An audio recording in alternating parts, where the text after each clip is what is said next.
I can see that. Yeah. Oh, okay. Anyways, yeah. Cutting us off with the music. But it's definitely.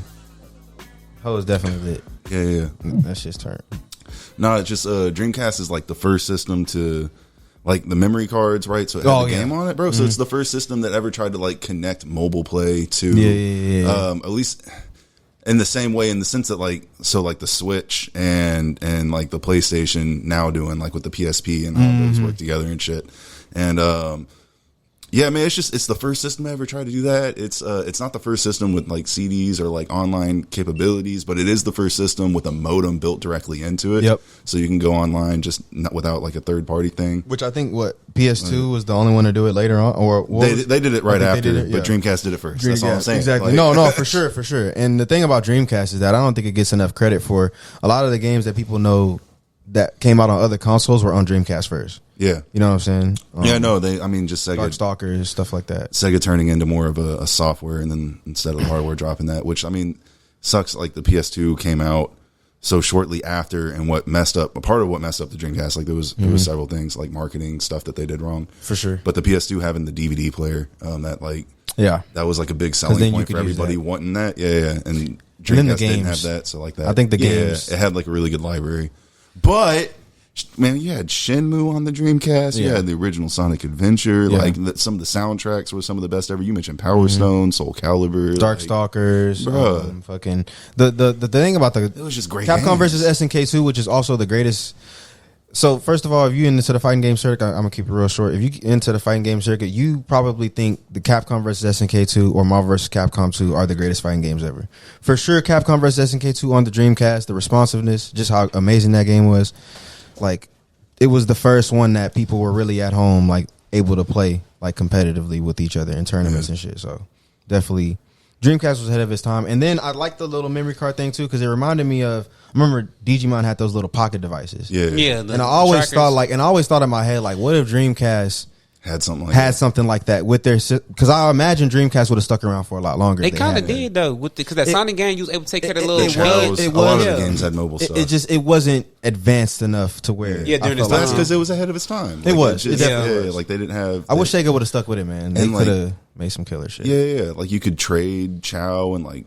Not Pokemon, but like, there was like lots of games or like the mini games on the memory card, like added to your data or whatever. Like, and that's what was cool between, like I mentioned, Sonic Adventure 1 and Sonic Adventure 2 originally being on the Dreamcast. You could take your Chow from Sonic Adventure 1 and get like ultra rare Chow that are only in that game and then drop them in your Yeah. People don't even know that, like stuff like that. It's just, they were really on it. Sega in general, like I've got a whole battle with my boy Chris. He's the partner on my podcast, Comic Cave. And right now we're doing like a whole Sega versus Nintendo thing. But another talking point on that he hasn't probably heard me bring up just yet is Sega was the first one to do player versus player online. So like they weren't the first, not just Dreamcast, but like Sega as a whole. So like not just like you could go online with other consoles and stuff, but it was like checking your bank account or like you can invest in stocks and stuff. Like I think the Famicom, which was like Japan's original Nintendo. Yeah. Like you could do stuff like that. Like it was like an attachment. Like you could literally check your bank account and like bet on horse races and stuff, right? Damn. But there wasn't player versus player. That was like for the original Nintendo. Sega, essentially Sega Genesis had like the was it Sega Genesis? It was the, I don't want to misspeak on this, but they had the Sega Mega modem or whatever. It's a modem that you attach on the back, and they were the first ones to actually like incorporate a player versus player. So like there was one game, I can't remember what the game was. I think it was a basketball game, and you could play against somebody else, right? And like they had demonstrated it at like a mall or whatever, and like it did. Of course, everybody was like, "Oh my God, you're playing against probably NBA else. Live." Yeah. Honestly, I don't remember which game it was. Probably, honestly, I think it was one that like didn't last, like that brand or whatever. Okay, probably NBA Street or something. Yeah, it was. But like apparently it was like super laggy. Like it was early, again, ahead of its time. Right, so like right. technology wasn't fully there yet. So like that didn't catch on at that time. Right. But whole sideway conversation. Oh no, it was great. No, for sure. Hey, Mr. Break Those Podcast episode. I'm not gonna speak on it because I forgot again. But hey, I got your boy Russ in the building. You know what I'm saying? We back in the building with the villains. And your other boy in the building, my co-host, the man with the plan. Oh yeah, we live on Twitch. Snap. You feel me? Sheesh. Okay. For real, Shogun in the building, man. Let's go. So with the man with the plan. Hey man, Russ, you out here on your nerdum. Man, give us a little information about you real quick. You know what I'm saying? Let's get to know Russ, like overall, what you want the world to know who Russ is. It's Russ Reinhardt, right? Russ Reinhardt. You can just call me Russ. Russell, whatever. Got you. I ain't really picky. Well, I mentioned my podcast first off, so I'll plug that one first because normally I'm plugging all the music stuff first. Nope. Today, my geekdom. So you came with the Dragon Ball Z shirt. You got it. You gotta say something. And the socks I'll be wearing. Did you see Bomba Butt? I got Wonder Woman on right now. Oh You yeah, saw what? I see that Bomba Butt, the booty thing. Don't worry about it. I don't We'll know get what to you that. We'll know. get to that. Okay. We'll get to that. She got some booty enhancements on Dragon Ball. Don't worry. Oh, Bulma's butt. Yeah. She got the apparently what do they call She that shit? wished A for it, Brazilian yeah. butt lift, a BB. The BBL. She wild. Yeah, no, and I've seen the story. We can get into that in a minute. But Comic Cave Podcast. So my podcast is about comics and geek stuff in general. Anything from American stuff. Like we do fun episodes talking about like top indie comics that like we're reading right now. I read a lot of Like comics independent comics? Yeah, so like Okay. or not even just independent, but like some of like the listening to everybody talks about Marvel, DC. You might hear a little bit about Image today, but like there's a bunch of other publishing companies that are really good. Yeah, like Boom Comics and shit Boom. like that. So like the Boom has one of my favorite comics Is right Black now. Horse still make comics? Dark Horse. Yeah. Oh, Dark Horse. Okay, Yeah, I'm yeah. not calling it Black Horse. Yeah, bro. It's black. But yeah, no, Dark Horse is still a thing, and arguably that's like one of the top ones too. But there's a bunch. IDW, which is more like Cartoon Network stuff, and then now my mind's gonna want to like go blank on me. But bottom line, yeah. So we talk about some of that stuff, but then we also interview like artists that are influenced by comics and stuff, and talk about how the comics have influenced their art. And then we do interviews with comic book shop owners. We've done a few like. If you guys are local to Houston, you know Bedrock City Comics. It's They are all over. Yeah. So we got to talk to the owner of Bedrocks and like how he got started, along with some of the smaller stuff. Space Cadets, shout out to them. Okay. And then recently, Comic Palooza has been asking us to do interviews for them. So we did. Oh, okay. That's like So anime stuff. I shot this one out too because I don't know. This is live, so I guess people can check it out.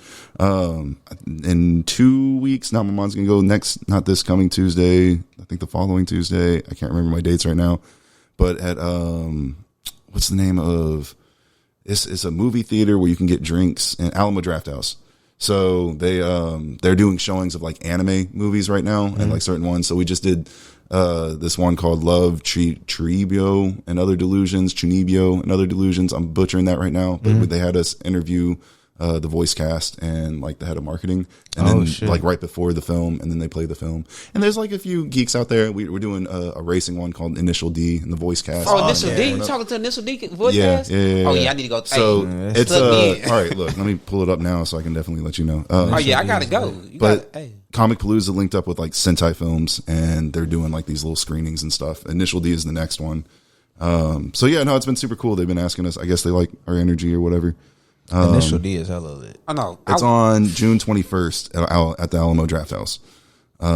What time? 5 p.m. Hey, I'll pay however much. Yeah. I'll send you a ticket link. It is ticketed, but I don't remember how much. Yeah, I'll pay that shit. I don't give a fuck. Yeah. No, I'm excited for that one. So like, I wasn't familiar with that last. I am familiar with Initial D, but I wasn't familiar with the Love Chunibyo. So I had to like watch the film and then like do research on the voice cast and stuff. And it was a lot of fun though. It was cool. Oh, no, that's what's up. Yeah. But then, okay, so the other stuff, my day job, that's the hobby. Day job, production, audio, music, concerts, booking, and like talent buying, or I don't like the word promoter. It's got like a stigma to it, but promoter, talent buyer, whatever you really want to call it, the event coordinator. So I opened up my own spot off of 1960. We do projection mapping. So it's, I opened the production company behind the spot. The spot itself is owned by a company called Free Gallant. They're a label. And then my company, Hive Productions, we do the production and event coordinating and booking out of the space. So we've come together to like create the venue. Okay, that's cool. Yeah. So we got some concerts and stuff coming up. We have a fashion show coming up in October and some local stuff. I'm working on getting some tours booked in with that. And then Flight, which I know you're familiar with. So that's the company that I set up to do shows like in other cities. And it's supposed to be set up around touring, but kind of took a step back from that during COVID. And then now I'm working on getting the tours and stuff set back up. And John Fuggendo, a local artist, I'm helping him with his little tour. I say little tour. He's hitting New Orleans. I don't want to pre-speak, bro. I don't know if I should say all the spots. New Orleans, Houston, I'll say for sure. So he's hitting like 4 different cities and moving around. So I'm helping him with that a little bit. Yeah. Oh, that's good. That's good. For sure. So that's everything. There you go. Hell yeah, shit. Hey man, for sure. No, we gotta work for sure. I need tickets to everything or dates so I can be there for sure. I mean, I already told you I'd put you on the media list and stuff. Oh, yeah. That's something I like doing, like podcasts. If you guys are going to talk about the show, like absolutely, just let me know. Sure. And you can come out and cover it. Like I want people talking about it, right? That's all cause we just did the spring collection for Jeremy. His Instagram name like Polo Dunn. It was a pretty good event. Yeah. And it was a bunch of different local artists. And I know you was doing the Evoversity thing at one time. Yeah, and I mean that's what got me started. Yeah, and I'm just steady seeing the growth in you, and you're just steady doing different shows. Yeah, Evoversity. It's like this other company in the beginning. It was a event coordinating company. Same thing. Well, I mean the other two that I'm doing is a little bit more like niche stuff. Evoversity, we did like everything. Like the first fashion show I ever put together was like through that, and we did comedy shows. Yeah. And, like, and he's bringing on a lot of local artists, and he's pretty known. I wouldn't say all that. Like it's just if you do hip hop R&B, like I'm pretty well within those scenes within Houston, and a little bit within like the indie rock, and I've gotten a little bit into the funk and a little bit in like a couple other scenes. Only scenes I'm not really familiar with are honestly country, which I've been trying to be. It's fucking Texas. I should be. And like some of the I know a couple metal bands, but like I'm not like really big into those scenes.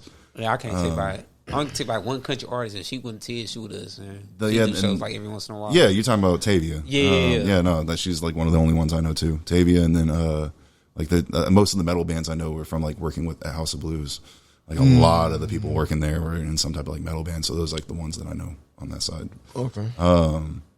But Evoversity, that was my start with my partner Summer. I got to shout her out because she like if it weren't for her, like I wouldn't be where I'm at now and stuff. But she was an artist, and like we got together, made some music and stuff, and then she did some local shows. Hey, shout out to Summer, man. Yeah, sure. We didn't like the local show, the local shows that she was on. I don't want to like say names because some of them are like still doing shows today. It's no bad blood, but like we could do it better, and that's what we started figuring out how to do. So for sure, yeah. No, we went a long way. I remember we went to Austin and did our thing out there. Yeah, that was pretty fun. The Austin trip, that was a lot of fun. That was over during South by. Yeah, I still got that photo. Pops up in my memory with you. Oh yeah, for sure. Yeah, hey, it was famous. Yeah, I'm trying.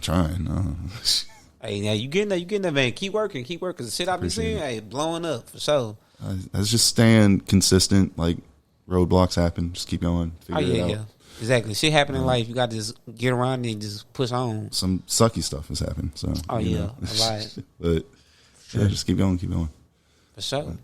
So what about you guys? What all do you talk about on this podcast? I'm gonna be 100% real with you. I think I might have checked out one of your early episodes when you first told me you was doing it. Man, I ain't a real friend. I need to. This show is still in the. I gotta say, this show is still in the making. It's still kind of. It's still kind of developing where you want to go with it. Yeah, I'm trying to build out proper segments, but it's pretty much. Hey, it's the Braggadocious Podcast, and I'm here with my co-hosts and my friends and family. Yeah. And I'm interviewing business owners, people that do music, artists. If you're doing anything extraordinary in Houston, you come here and talk about it because I talk about everybody about it. Then y'all definitely need to come out to like my shows or anything that I got because like I would love for y'all to talk to them and stuff. Like that's what I want. Yeah, for sure. Oh yeah, for sure. Yeah, but this show can get pretty random sometimes too. Yeah, we'll talk about damn near everything out here. Oh yeah, I'm about that though. You can't just only talk about like the boring stuff, especially if you have like guests and stuff. Yeah, you for want sure. people to know them, right? Not just the I don't know, like. Yeah, that's what we try to focus on. When we have guests, we try to like kind of focus on like everything they do about their life and stuff like that. But most of the time, it can go left. It can go left. Like, yeah, it should go left. Like, because I don't know. Yeah, talking about like answering the same questions you are on with like other podcasts and stuff, and like it can get boring. Yeah, but I'm trying to show them another side of you, man. So. Yeah. Well, I mean, I enjoyed us talking about Sega at the beginning of this. Like, I can all day. I can talk about games, comics, and. Did you get a PS5 yet? I have not. No, I got a Switch. Are you getting a Steam Deck? Yeah. Oh, you gotta give me out. Gotta play with Are me, you dog. getting the Steam Deck when it comes out? Are you Nah, so okay, I don't play games like a whole lot. I used to. Yeah, I but used to be different, yeah. heavy, and now I'm a little bit older, and just other stuff going on, and I like it's enough for me to try to keep up with like my reading, my comics and stuff, and anime that I try to keep up with. But I keep up with those. But I ain't gonna lie. So like I don't play games a whole lot, but like Breath of the Wild, I've been playing the hell out of that. Like I've completed. I don't have any of the expansions, the DLCs, but like Breath of the Wild. Yeah, but I did out of the main quest. I've beaten all of the shrines. I'm almost done with all of the side missions, and I've done I think like more than half of like the Croak seeds. Oh yeah, if you did all that, you stupid amount. Yeah, I put a little bit too much. You time might as well in that get the two DLCs because the other DLC just the second half of the story, and then the other DLC just the master and to get the sword and shit. I don't think it's really essential.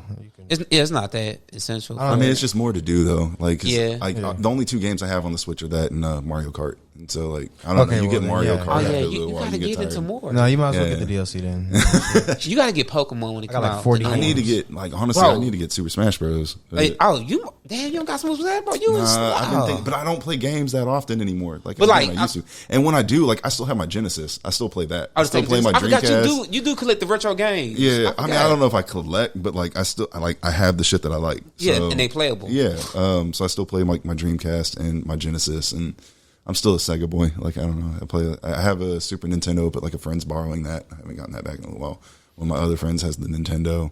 What else? I have an N64 and a PS2 and a PS3. I mean, but I just honestly, I probably play the Genesis more than anything else right now. What games you playing on there? Sonic. Sonic, I got Sonic 2, I got Sonic 3 and Knuckles, and I actually just recently figured out a hack on Sonic 2, where you can make Sonic green, and it's like this hidden character called Ashura, I think, or something like that. I'd stumbled across it on fucking Instagram, and they're like, you can make Sonic green in the original Sega Genesis Sonic 2 game. I was like, what? So I looked up how to do it, and I fucking did it, and I was really proud of myself. Like, because you gotta type in it's codes. It's like a cheat code. Kind of like, so like apparently you can actually do a level select in the original Sonic games, and I didn't know that. Like, I thought you had to play it like all the way through. No, you can actually select and jump into in the middle of the thing. Yeah, I didn't know that shit either. Crazy. So you just hold down start and press A instead of hold down A and then press start instead of just pressing start and going right into the game, and then it opens up a whole new menu screen. And like all the levels and shit, and like you can test audio and like different. That's why sounds. old games are. Yeah, bro. It's like you got to like do some stuff, but It took 20 years for us to figure that out. what? Yeah. So yeah, no, I still plug that stuff in and play Crazy. that. Yeah. That's what's up. Nah, Sega's cool. I mean, it sucks Sonic just kind of disappeared for so long, you know? I mean, he's getting popular again. I mean, I played the last game on Switch. It kind of count. The last Sonic game. Yeah, the Sonic Forces. That game is trash. I did play that one recently. Yeah, but that game was so trash. I thought it was gonna be like. I cool. beat it in like 2 days. I beat it in a day. Yeah, it's a short game. Very, very and, short. and like, were you getting like A ranks and like all the way through? I just played it through. Like, I just one-shotted it through. Yeah, no, I wasn't played even it. caring about the rank. Nah, bro, I got A's or S's on literally every single mission. Like, I might have had, if I got a B on, I think I got a B on like 1 or 2. And I went back and just got them to A's or S's because everything else was an A or an S. I was like, fuck, let me go back and like do that one too. It was just stupid easy. Yeah, it was just like, I don't know. Jack and Daxter 2 It's made for Jack that shit's and Daxter coming 2? out. No, I mean, we already know. We're not getting another Jack and Daxter probably ever. Yeah, Naughty Dog, that shit over. They ain't making. But they got like the other dude from that era coming back. What's his name? The Fox Uncharted Drake. No, Oh, never mind. Uncharted. No, come think about Naughty Dog's company. you're talking about Banku or whatever. Yeah, Crash Bandicoot. Yeah, Crash Bandicoot. no, aren't they making another Sly, or not another? Aren't they remastering Sly Cooper also though? Sly Cooper. I don't even know. know. I missed the whole state of play, so I only caught like the popular shit they was A little posting. more of that. Yeah, Bob? yeah. I Hey, didn't yeah, bring wanna it over just, here. Like, stand up and appreciate you. No, the state of play was actually lit. I don't know if y'all saw it, but I didn't watch the oh whole my thing. god, I didn't watch it. hella lit shit. Tell me about it. What's going on in state of play? I mean, first of all, I'm gonna just get the elephant out the room. Final Fantasy 16 looks fucking amazing. That game looks like Devil May Cry. And you just got done playing 14, right? I played 14 already online, but I heard people was getting a little tired of those games. well, yeah, This one because looks better. this one is so much better because, first of all, it's action. It ain't no turn based, no nothing. It ain't it's just straight through like God of War. It's like Devil May Cry. Okay, babe. But with a few numbers, and it has a lot of. It just has a lot of different shit in it. You could tell Square Enix is actually kind of experimenting, and the guy that they got to do this game was the one that did 14, the one that saved it. You know what I'm saying? So I mean, it's looking good. And then there was some other games that State of Play too. They showed a lot of good indie games, and they showed the Sonic game, the new one that's coming out. What I know or Sonic. It's the RPG. Yeah, Sonic the open game. world one. I saw a little gameplay of that one. The walk around gameplay and a little bit of the action gameplay. I'm interested in seeing what it is. I am because it looks really good, and I think if they put the work into it, it can. Because I heard a lot of people criticizing it because it's not, a lot of people like that OG Sonic. Yeah, that they're going through the loops and shit. I like the idea of an open world though. Like it's sure. just I don't. Yeah, I don't know. I am a little concerned at the same time because like combat and Sonic haven't really like gone very well together in the past and other games that they've tried to do. Yeah, and like from what you see though, it still looks pretty. I don't know, fleshed out. Yeah, like, I think the environment is going to be a big part of it. Yeah, and, how you move through the environment. Right, I think it's going to be a big part of it. If it feels fluid and it feels like people will enjoy it. If it's kind of clunky, how. Yeah, some of the old Sonics may have felt. Then. So like I can see that because like in the action playthrough that they did, like when he had to like run around the enemy and like it shot them up in the air or whatever, like just that movement seemed a little bit odd. Like how are you going to pull that off really well? Yeah. You know what I'm saying? It was a little clunky. I get what you mean. So like it'll depend. Yeah.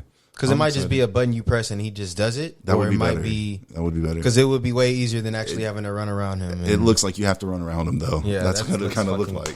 Yeah, it looks fucking. That's terrible. And then like some of the, I don't know. I will say that like some of the terrain looks like that like perfectly like fits into the terrain and like how a Sonic thing. But then like they have some rails and like platforms just kind of randomly, which I mean I guess Sonic does in general, even on like their old side scrollers. Yeah, like it would always be and stuff. So maybe that's but because it's just consistent. But now it's like it's because it's 3D now. So now you're like, what looks the fuck? off. Yeah, like, it's like it won't look consistent, but it'll look like because when it's 2D, you're only seeing it from the one side. You know what I'm saying? So it's like okay, whatever. But you know it's gonna play like then a skateboarding game. If you think about it, I hope not.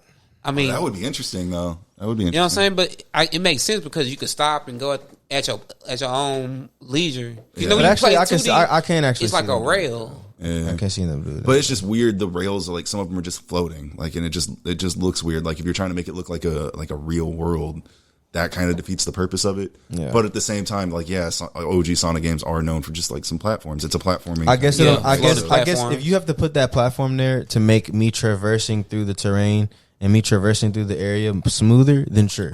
Fuck it. Right. You know what I'm saying? If it enhances the experience of me getting through that area, sure. Nah, if it just looks clunky and I'm not going to get there anyways because I'm going to have to do some crazy shit. Right. And then nah. Yeah, it's like you say, gameplay is going to be a lot more important. Yeah, sure. Honestly. But I'm interested in playing that. I don't even, like I said, I don't play games too much, but I do want to play that. You got to get the new Pokemon. It's going to be co-op. I don't know if I can get into Pokemon again. That's like a commitment now. Not really. You can do it. I say that as I beat most of Breath of the Wild, but yeah, I'm saying like, come on, like you can do it. Don't lie to me now. But you know, Sega's coming out with a mini console. They coming out with a new one. It's gonna play cartridges and CDs. It's gonna have 50 games built in. I heard about that. That's getting a lot of traction. 2023, I think they said it's gonna drop. Now I do want to see what's gonna. I know what all is gonna play, but I'm just interested in the execution of it. Like, I want to see how it plays these other games and if it even plays them well or what all it's like playing. An emulator, or you still like it'll That's play what I'm curious cartridges? about. I don't know if it's playing new games or if it's from the article saying it's gonna play both CDs and cartridges, and it's gonna have 50 games built in. So I don't know. So is it playing older games though? Or is it's all the old games that they originally came with. Okay, well, so I guess it's gonna come with them base games. Well, if you have those consoles though, then I mean, if it's good, if you got the goddamn cartridges still. You know what I'm saying? If you have the cartridges without the console, but I mean, I feel like if you have the console, then you're not going to break that out versus just putting it in your actual Nintendo 64 or right. Yeah, it's gonna be like this how they did the mini. Cause it's a mini console, not a full fledged. It's gonna be another mini, so it's gonna be plug and play. I mean, it's definitely You know what I do like is that the retro gaming scene is getting more love now. You know in this new era where it's like it's being respected more and a lot of more remasters of old shit and stuff like that because you have to admit that older games are just they're just better. You know what I'm saying? All the older generation games were just of a higher quality. You know, without the microtransactions, without a lot of the fucking bullshit going on. Completed games released. Yeah, like no patches, no DLC. Final Fantasy VII released as a complete fucking game, and it is still probably my favorite Final Fantasy. Right. And it was a complete fucking game on fucking release. There was no DLC. There was no part 1, part 2, part 3. I refuse to pay for a DLC. That's so fucking insane, dude. Like, I feel like nowadays you can't even buy a base game without the DLC because you're literally missing half the fucking game. Yeah, but that's all games now. I mean, base games ain't shit. Breath of the Wild DLC games like that? No. Okay. No. Breath of the Wild. It's actually like getting a whole nother game. The Breath of the Wild DLC? Yeah. I wouldn't really say that. I would say Breath of the. I say half a game because it's a whole nother adventure shit you got to go do. I would say the Breath of the Wild DLC because one of them is the Master Sword, and then the other one you're talking about where you got to do the trials. Yeah, you do the new trials with they bring the guards back, not the guards, but the fucking, you know what I'm talking about, the people in the game. I don't know if I played that one. How much are these DLC? They're not a lot. They on discount now. They've been out so long. You say that, but Nintendo games don't go up these days. No, That's they don't go. Stay $60. The good games don't go down. Like Breath of the Wild, shit ain't never going down. Neither Smash Bros or Mario Kart. Yeah, like I'm just like they not going down. You have to get them during Christmas. Yeah, that's the only time they're gonna drop. But you right though. The old games were like a lot more, as you said, completed. And we go back to that. Yeah, I wouldn't even say just better as a whole because obviously they're great games now. But honestly, they were a lot harder too. Like not to harping on Sonic, but like old Sonic games used to be pretty fucking difficult, and then now you have Forces, and that shit's some booty. Oh like, yeah, it's just too like, easy. All the genres are like that. The same thing with JRPGs also. To speak on that because I'm really big into those. You know, a lot of the old Final Fantasies, Suikoden, Wild Arms, Star Ocean, all of those games, they were way harder back then. A lot of these games are fucking super easy now with a bunch of difficulty options. Right. You can fucking story mode it and just fucking press an X throughout the whole fucking game. And, you know, I'm mixed on the difficulty options thing. I think a game should come. I think when you create a game, you create it with a vision. And I think adding difficulty options to it kind of, to me, conflicts with the vision of whatever it was you were going for. You know what I'm saying? Yeah. I feel like when you make a game, you want it to play a certain way. And if you add a difficulty option, it's kind of just, you know what I'm saying? That's just me personally. Yeah. No, I can agree with that.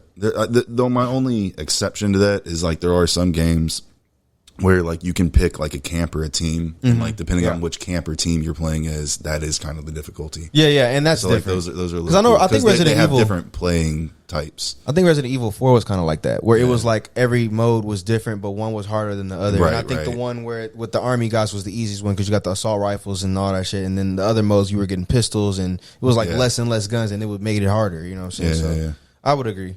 Yeah, that makes sense. But yeah, no, I mean, Sega had a good run, man. I really wish Sega would have stayed in there, but they held a cult following for a really long time. Like in Japan, like they would mod their consoles, and like I think it was up until I want to say mid to late 2000s, they were still playing online. Sega is the one that made Phantasy Star, right? Yeah, aren't they the public? I think so. I am so fucking pissed at y'all right now, dude. Y'all, we didn't. First of all, Fantasy. They did have a cult. The cult following with so Phantasy Star has an immense following, and all of us over here in the West would go and download Japanese clients in the East with VP fucking ends to play Phantasy Star Online 2 for fucking 10 years. This game's been out like 12 years. Right. And then they finally dropped it over here in the West like 10, 12 years later, and then dropped this new Genesis shit like with 10% of the game. That's not even the whole like, game. Like, you know what I'm saying? Didn't even give us the whole game. Like, Sega, y'all got to do better, bro. Like, that's part of the reason why they've taken a step back. It's unfortunate, but like they have seemed to have made like it's better quality. All their new shit is way better quality. They're ahead. They are ahead of their time on like their concepts, but they just don't fully follow through in like the right way. Maybe like, they need more money. They just like to. I don't know, man. It almost seems like they like to shoot themselves in the foot. Like they just can't. Like they get a win and like they can't just hold on to the win. Yeah, like, they're like do something to like mess it up. That's how I feel about Disney right now too. But I think, man, Disney. What you talking about? The Kingdom Hearts shit? Everything with Disney, Marvel, Star Wars, like you don't even get me started. I mean, if you look at Marvel right now, I feel like the MCU is headed towards its worst. I mean, Look, first of all, I don't think it's ever going to be as big as it was in the first half. No, you're never going to get that. Just all that charismatic people you had in that cast. Yeah. They lost a lot of them though. So you know what I'm saying? Even bringing other people in and like it's cool. I just don't like. First of all, I don't like Scarlet Witch as much as I liked most of that old cast. I mean, I'm not against her. I'm not a hater of her. I just don't really like her. But I think that's their goal. I think they new goal is they gave you some of the top characters. Like, you're going to fall in love with them, of course, because of all the history behind them. But now they're giving you all the B grade characters, C grade characters that we didn't really know about. Because I feel like Doctor Strange. Fall in love with them and shit. Because I feel like Doctor Strange isn't that. I feel like Doctor Strange is a really good charismatic. I like Doctor Strange. No, Doctor Strange is a good character, but you got to think about how many people was really into Doctor Strange before he hit the film. His first movie was very almost everything from Marvel was like that, though. Like, originally, the three biggest thing that everybody knew from Marvel, or like the general public, if you weren't reading comics specifically, you knew about Spider-Man, the X-Men, and maybe the Avengers. Yeah. You didn't know jack about, but like the members of the Avengers, people didn't really know that. They might have known Hulk, Captain America, maybe. Like most people didn't really know like what was like current teams and like what was going on with all that. They didn't read the Civil War, right? So it's just like those were the main like franchises within Marvel. So like everything else that Marvel has done is making unpopular characters popular. Like, or you can argue originally Iron Man wasn't popular until they did Iron Man. Yeah, that's what I'm saying. Guardians of the Galaxy, like they started off strong.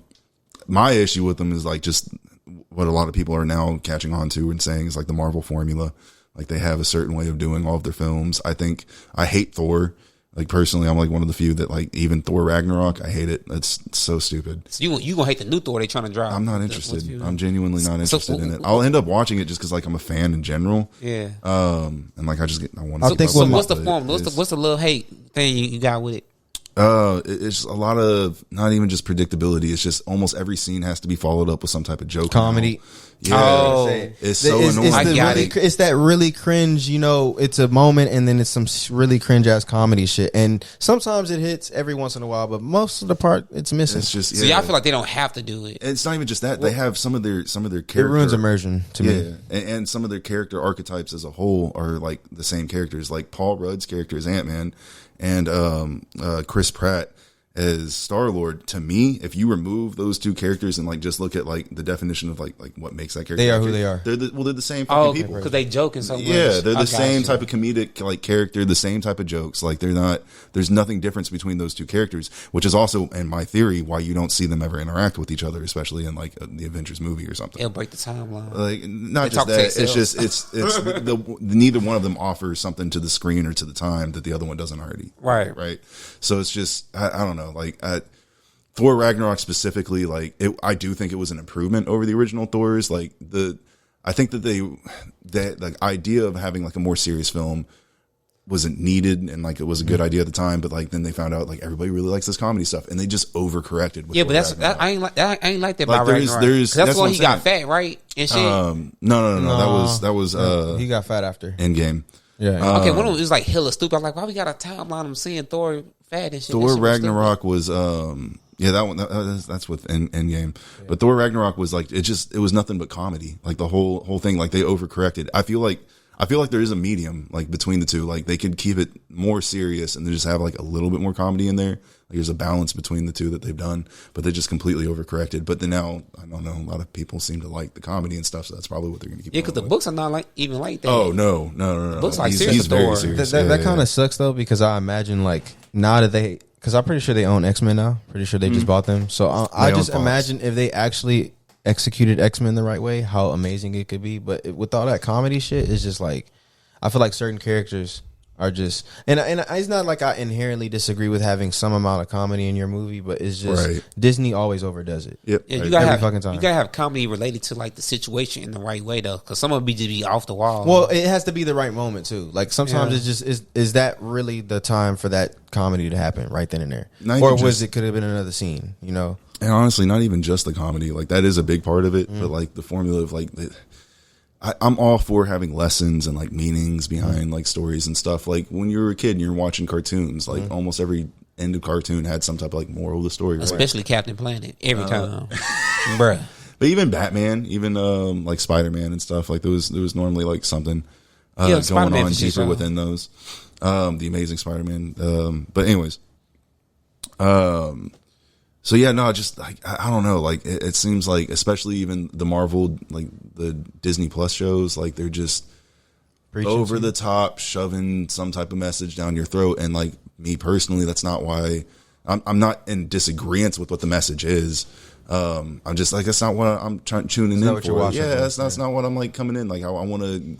I want to come in and watch this like for pure enjoyment, to like chill, like not necessarily. Like if you go watch Cowboy Bebop, you're not watching Cowboy Bebop because you want to learn a lesson. You watching Cowboy Bebop because you want to or get some type of like political statement or something. I'm like the Scarlet Witch series when she dropped her series. Was it too much comedy for you, or was it just the right amount? Scarlet Witch was all right. The WandaVision. Yeah, the WandaVision. That's what I'm talking about. WandaVision was all right.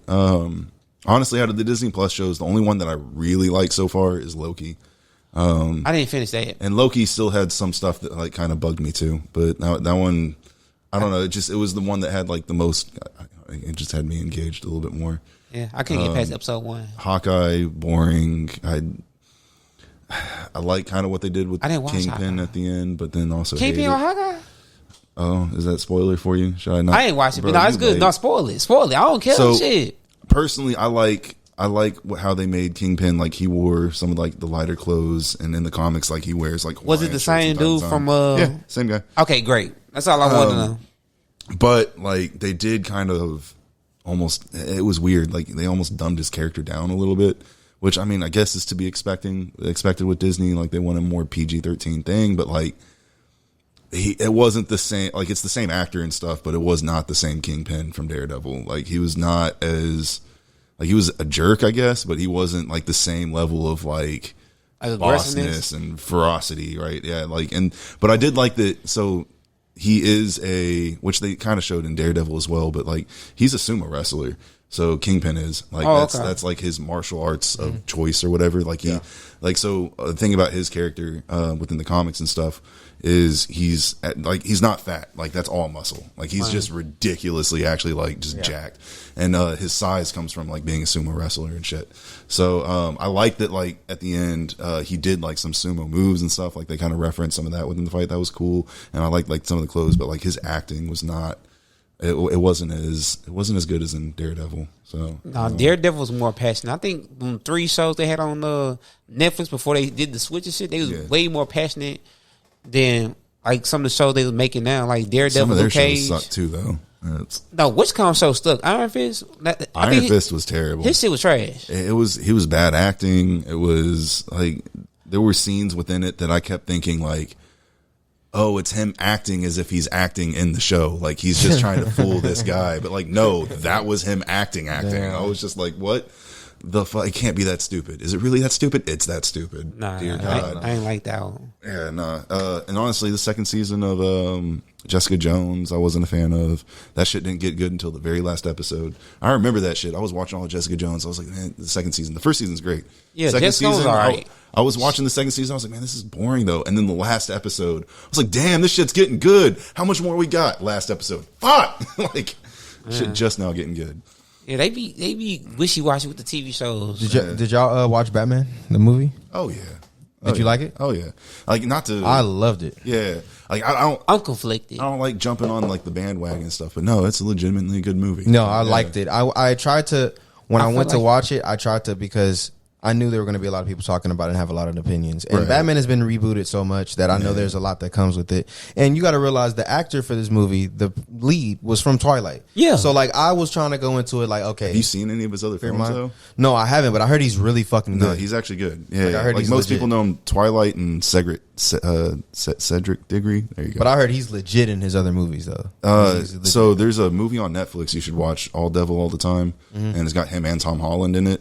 Tom Holland's a good actor. Oh, phenomenal! Like that movie is really good. He plays like a Southern pastor, and like he just Tom Holland? No. Pattinson, Robert Pattinson. He plays a Southern. He played the hell out of Batman too, though. Yeah, like he. There were some things within that film that I didn't like, but like for the most part, like I feel like I hate the people. Like, what were your disagreements first? Yeah, no. So there's two sides to this. So like, not to like get more. I normally have two different opinions when I watch a film. So my background, as Brenton knows, I graduated for radio, television, film. So like I did study film work and stuff. Yeah. So when I come out of a comic movie specifically, I was into comics when I was a kid. So like I'll have my, is this comic accurate? Is this like, exactly how is this as a movie? And then like I have my opinion of, is this a good film as just like a film, production wise and all that. You can kill that, bro. Yeah, for sure. Yeah. So I tend to get like mixed feelings on shows or like two separate opinions. The Batman. So the reason why I bring that specific up is because the movie itself would not have worked had they done it another way. But personally, like that Riddler, that's not the Riddler. Like, oh yeah, for sure. Like this is an entirely different character. But for this film, if they hadn't made him like a psycho killer, if they hadn't made him a serial killer and done him the way that they did, the film wouldn't have worked. Right. So like they had to make him that way. But then the comic side of me is like, why didn't you just call him somebody else? But the reason why is because nobody would recognize someone else. You right? have to use a name. Yeah. So like I get why they did it, but like that's not the Riddler. So like that's kind of a gripe, but like also understand. I didn't like how the Riddler ended up, how he folded and how they made him look at. Did you like the social media aspect of it? It kind of threw me off. What do you mean? Or like how he was on like social media, just like no, that like, makes sense. He was like on Twitch and shit. Sense. Yeah, that makes. I don't know. It threw me off a little bit. I was like, that makes like because he was on the dark web when he was doing that. So it's other dark web nerds that were tuning in. But no, I like that because like that explains where lackeys and goons come from. So like if you're ever reading a comic and like when you're a kid, right? Like where do you get these followers? Like, are you paying them enough? Like, would you go work for a villain?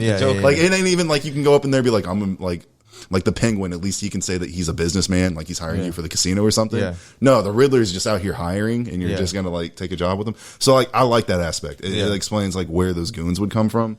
He had a co-follower, and plus you got to look at. I mean, it's a slight social comment on how social media platforms work and shit like that, and how people will just blindly follow somebody on Twitch or on one of these platforms and just or take other people's opinions without doing their own research, without or caring or having their own opinion, you know. So.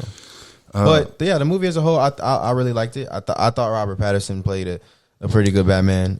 He was fantastic. He just there were some scenes I felt like maybe could have been directed better. I don't even know if it was him that was fucking up more than it was like the direction of the film itself. And the director was great. First of all, it was a good movie, but I do think that it could have been better. You know what I'm saying? Catwoman. I like that the story. I like the background of the Catwoman because it kind of explained that's that straight out of the Long Halloween. She came from the mob. I'm biased towards her because I feel like before I went into the movie, the only thing I did see about the movie before I went into it was that she likes to drink fucking milk out of an actual like actual cat milk out of some weird shit that she said. And, you know, it just threw me off. So when I went into the movie, I'm just like, I'm thinking it in my head. Like, you know what I'm saying? Right. Every time I see her on screen, I'm just thinking, like, this bitch really, like. I mean, at least she didn't do the Halle Berry. You know, Halle Berry, she went to the club and, like, y'all want that Russian cream. You know what I'm saying? Y'all remember that shit? They just gave her the cream? Like, no, but she was really good in the movie, too. And the only thing is, I just felt like it was really interesting to see a young Batman. A young Batman that's not. Yeah, this supposed to be like Detective Batman. Yeah, this was like it's like year 2 Batman, but so that's actually some of the complaints that like some other friends have that are like super into comics. They're like, I just want to see an established Batman already. Yeah, they tried that with Ben Affleck. Yeah, that didn't quite work out the way. So like now they're doing like some middle ground. Like he's established, but he's not super established. He's still learning. Right. And personally, I like that. And there's like a lot of scenes within it that like I had friends that complained about that I feel they did on purpose. So like. Him fucking up. So like, when he was fighting those guys in the beginning, multiple times. Like so personally, like when you think Batman, in my opinion, let me just give you like my definition. Like I do love that they focused more on like the detective skills. We haven't really gotten a Batman that focused as much. It is arguable that a lot of other people solved more for him in this than Batman did himself, such as like Alfred helping him with like the riddle and shit. But like he still did a lot more than we've seen, right? So that's cool. But like. He's stealthy, right? So like one of the reasons why personally I love Ben Affleck as Batman is because like one of the first scenes of him when everybody's scared and like they close the thing and he's up in the rafters and he like runs out like fucking Batman, like, let's go. Yeah, like the way he crawled out and like he's in the shadows and shit. Very stealthy. So super stealthy and like he's a ninja and billionaire playboy and like Bruce Wayne is like the other persona, right? So That's like Batman, right? Bruce Wayne Batman. In this, like, okay, so the number one thing that a lot of people that I've heard a complaint on is like his Bruce Wayne persona sucks. But that's because in this, I think it's room for character development. Like, he hasn't developed the Bruce Wayne persona. Yeah, yet. he hasn't become that. He hasn't, yeah, you don't give a fuck. All he gives a fuck about right now is Batman. He hasn't figured out, I need to create Bruce Wayne as well to be able to manage and keep this shit afloat. Like, right. How else are you going to be able to fund your shit? How else are you going to keep that personal image, that public image, right? So, like, he just hasn't developed that yet. So, like, that was a complaint I heard about. Then I'm like, no, it's on purpose. But then I do want to see him have more like stealth and not just like a lot of this film was like him walking down a hallway and just taking shots and like beating the crap out of people. And it showed in his skills too, like when he was gliding down, how he fucked up and he hurt himself and stuff like that. You know, all of that though is like I think it's fuck ups on purpose. Yeah, it's exactly. to show us that he still has room to grow. He's still learning. And by the time that they're done with whatever series, because they're going to do more he'll films, actually be on his shit. Yeah, exactly. And I'm sure he's going to put on some weight for these future films. That was my other issue. Yeah, because he was pretty small and it looked like and he still like he was Vampire Twilight. No. I'm not gonna he lie. wasn't that. He didn't look that small. No, he wasn't that small. He worked out a little bit. The way they shot the film made him look maybe a little smaller, but he put on some weight. But he's gonna have to put on more weight. Right. Like Batman is way bigger than that. Yeah, that was leading up to the movie. That was my biggest concern because I heard that he didn't want to work out, and then it was claims. I don't know how true any of this is, but claims that he was saying like body weight image and all of this shouldn't be a thing or whatever. But like my issue with that is you're playing a role. A masculine character. You're playing Batman. This is a human who fights gods. Yeah. The dude's gonna be ripped. Like, there's no way you're gonna fight a god and not be ripped. My thing is, you need to just do what everybody else in Hollywood do and just take them steroids, bro. Just take the steroids, bro. Do you think we ever gonna get a Batman Beyond movie? And do you think we ever gonna get a movie on Robin getting murdered by the Joker? I mean, we kind of got that. The Robin being killed with the Joker within the Snyderverse. That was what they were alluding to. Are we talking about Red Hood Robin? The one that Jason becomes Todd. Red Hood? Yeah. Okay. I mean, that's kind of what they were alluding to within that. That was supposedly Jason Todd who died. Okay. And it was the Joker that killed him. So they've touched on it, but the actual film dedicated to that, I mean, they have the animated film. Yeah, the animated No, one. I'm just saying because they dedicated in like comics and stuff so much. I'm like, why would you didn't get a film on this nigga being tortured and stuff? Right. Like If that? we do, That's it'll probably pretty be dark. distant future, I think, because I don't know if we're even getting a Robin in this current series. Batman Beyond, though, yes, that I feel like that's coming because that's a cult classic that everybody loves. That's the one like version of Batman that's not Bruce Wayne that people are like, okay, that's cool. Like any other time that anybody else takes on the Batman suit, I like, really it's want temporary. it. I just don't know how soon we're gonna get it because I'm willing to bet there's a bug in my drink. You need to get the fuck up out of there. I'm willing to bet within the next 10 years or so. And I say that because I've heard talks like already, like they've been considering it. no, Batman Beyond is like growing up was Yeah, no, it was the shit. Fucking But here's the question: you think that they would make a film, or do you think they would make a TV show at this point?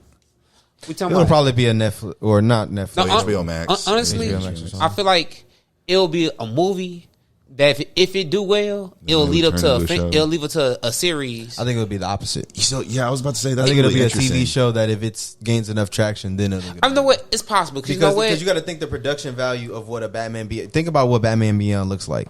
it's the future. Like you got to think of how much money you would have to put into something. Everybody like that for driving a movie. Teslas with no You know what I'm wheels. saying? So I think it will be a TV show first, and if people show enough interest, it'll probably be a movie. You right because they did Batman Dad. Krypton, y'all watched that on Yeah, I Sci-Fi? saw that. That was pretty good, but I'm talking about the production level of like the Right. freakiness going on. It was good. Yeah, so it's possible. It was cool. No, I actually enjoyed the show too. It fell off though because like people, like nobody cared about. I guess His dad. Superman's dad. They were like, well, I don't care about Krypton. Like that's semantics. Like, So I have a get to question. Superman. So do you think okay, so obviously Marvel is able to create movies standalone, but they're able to blend characters from other movie series and kind of put them in movies together, Avengers, stuff like that. Obviously DC hasn't had that same luck. success. But you know what Now, DC good at? but with their standalone movies, if it's a standalone movie by itself outside of the shared universe, it's a little bit more. They have a much better chance, in my opinion. Right. Do you think that that's maybe what they should continue doing, or do you think they just need to do another but execute it differently as far as a shared? Bro, they still don't know what they're doing. Personally, I do agree. I think that they shouldn't keep trying to chase after Marvel's tail, and that they need to just do their own thing. I have both a love-hate relationship with like the Joker film. Like it's a fantastic film, right? But it's like that's not the Joker, but that's getting into a whole other discussion. Yeah. But like it is a fantastic film. Like, and so like they could have success doing more of that. This whole Batman series not related to the rest. So it seems like they are, and like from what I've read, so they essentially just, I don't know if they hired this person yet, but they opened up the role for essentially their own version of Kevin Feige. So they're going to have one person that's over all of the media. That's been part of their main issue, is that anytime it's like the presidency. Anytime a new director, somebody new and a power came into the spot to create the next film, they were going over like what the last person was doing. Yeah. Which is also why like the Snyderverse, they call it the Snyderverse because like he was over those films specifically. But like it's not shared across it. Just direction was all over the place. What did you think of the Snyder cut? Did you watch it? Yeah. Oh yeah. Well, were you a big fan of it? I am. Yeah, for sure. I personally, if they were ever gonna do shared movie universe type thing again, I think they should be big movies like that. Because they have so much content in them that they have to cover, and so much that they have to cover, and especially us as comic fans, when you make a movie like that, you as long as it's good at least, anyways, right? Like if it's you got to think if they do an Infinite Crisis or Infinite Earths or something like that, you're going to need to make a 4.5 hour movie. To me, that needs to be a couple movies, bare minimum. Yeah, you know what I'm saying, or something. You know what I'm saying? So I do think that I think it's pop. But the thing about a couple of movies is if you make one movie that's just 2.5 hours, I think at that point you need to make multiple. Big. I think with the Snyder cut, it was so good. I had never watched. It was a good blend of movies. I had never watched 4.5 hour movie all the way through and just was like, we watched that as a group, boy. Remember that? Boy. Like I watched the whole thing and didn't stop. Like, yeah. You know what I'm saying? It was so interesting to see a movie that actually fixed so much of what the original movie fucked up. I mean, it was just more of the full vision. There was still things like, I don't mean to always be like, no, for sure. No, yeah, absolutely. No, absolutely. Like way too much slow motion. Like almost every scene was like some type of slow mo. Yeah. Which extended the movie by a lot. Like maybe if they got rid of some of that slow mo, just made it normal mo. I don't know what that is. Cut out 30 minutes to maybe like 30 minutes of the movie. But then that, and like honestly with Snyder's verse, I have like agree but also disagree. Like they keep wanting to make this Superman like the new 52 or Injustice Superman. I was gonna say the Injustice timeline, and it's not like that's not what Superman really is. He is like the Boy Scout. He's the boy of hope. He's the hero of hope. He just stands on. I don't hope. think we need more like that. We didn't ever even get to see him really. Like we got visions of what it would look like, but that was what really. That's what I'm.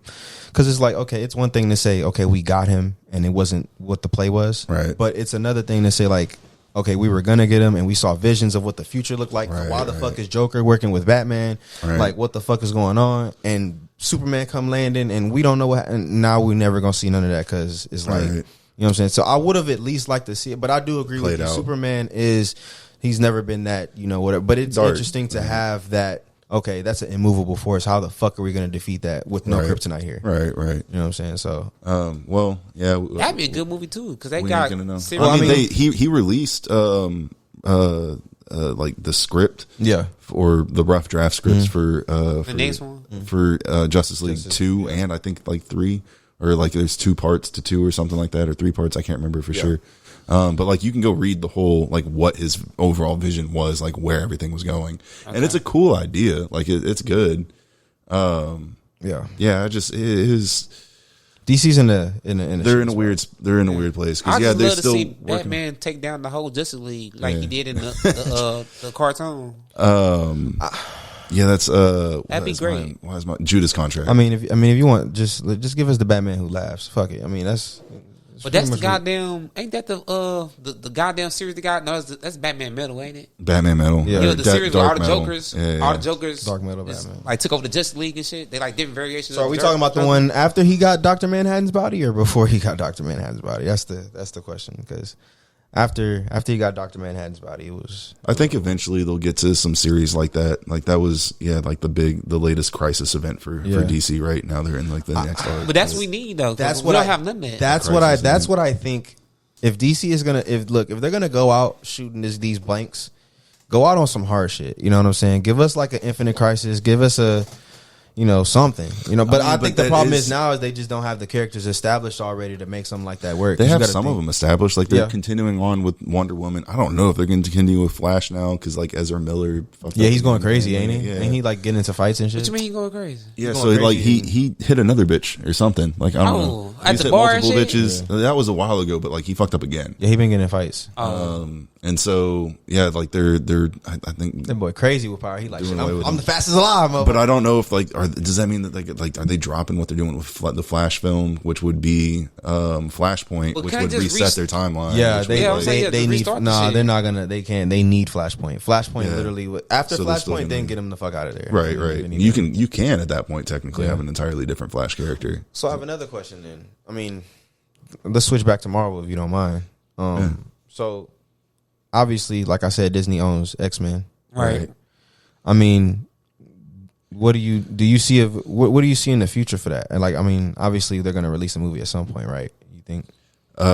Like what's the first X-Men film, or just like the direction that they're going to go? What do you think direction they're going to go? Because obviously they're going to make it part. I mean, obviously, it's be a reset. I would think it's got to be part of the Marvel. No, it is a reset because they just got bought it. So obviously, if they reset, I think that's going to come.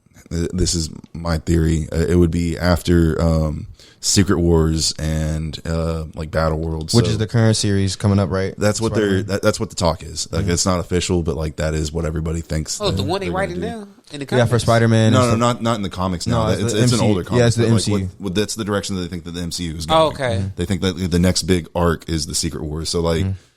To try to summarize that story as much as possible, there was something called incursions happening. Incursions was world or universes colliding into each other. When they did, both universes would be wiped out unless you figured out a way to wipe out the other universe. The Illuminati was so there was like, there's a bunch of different universes. It really comes down to, at the very end of it, the 616, which is the main universe, against the why is my mind going to go blank on me right now? The other...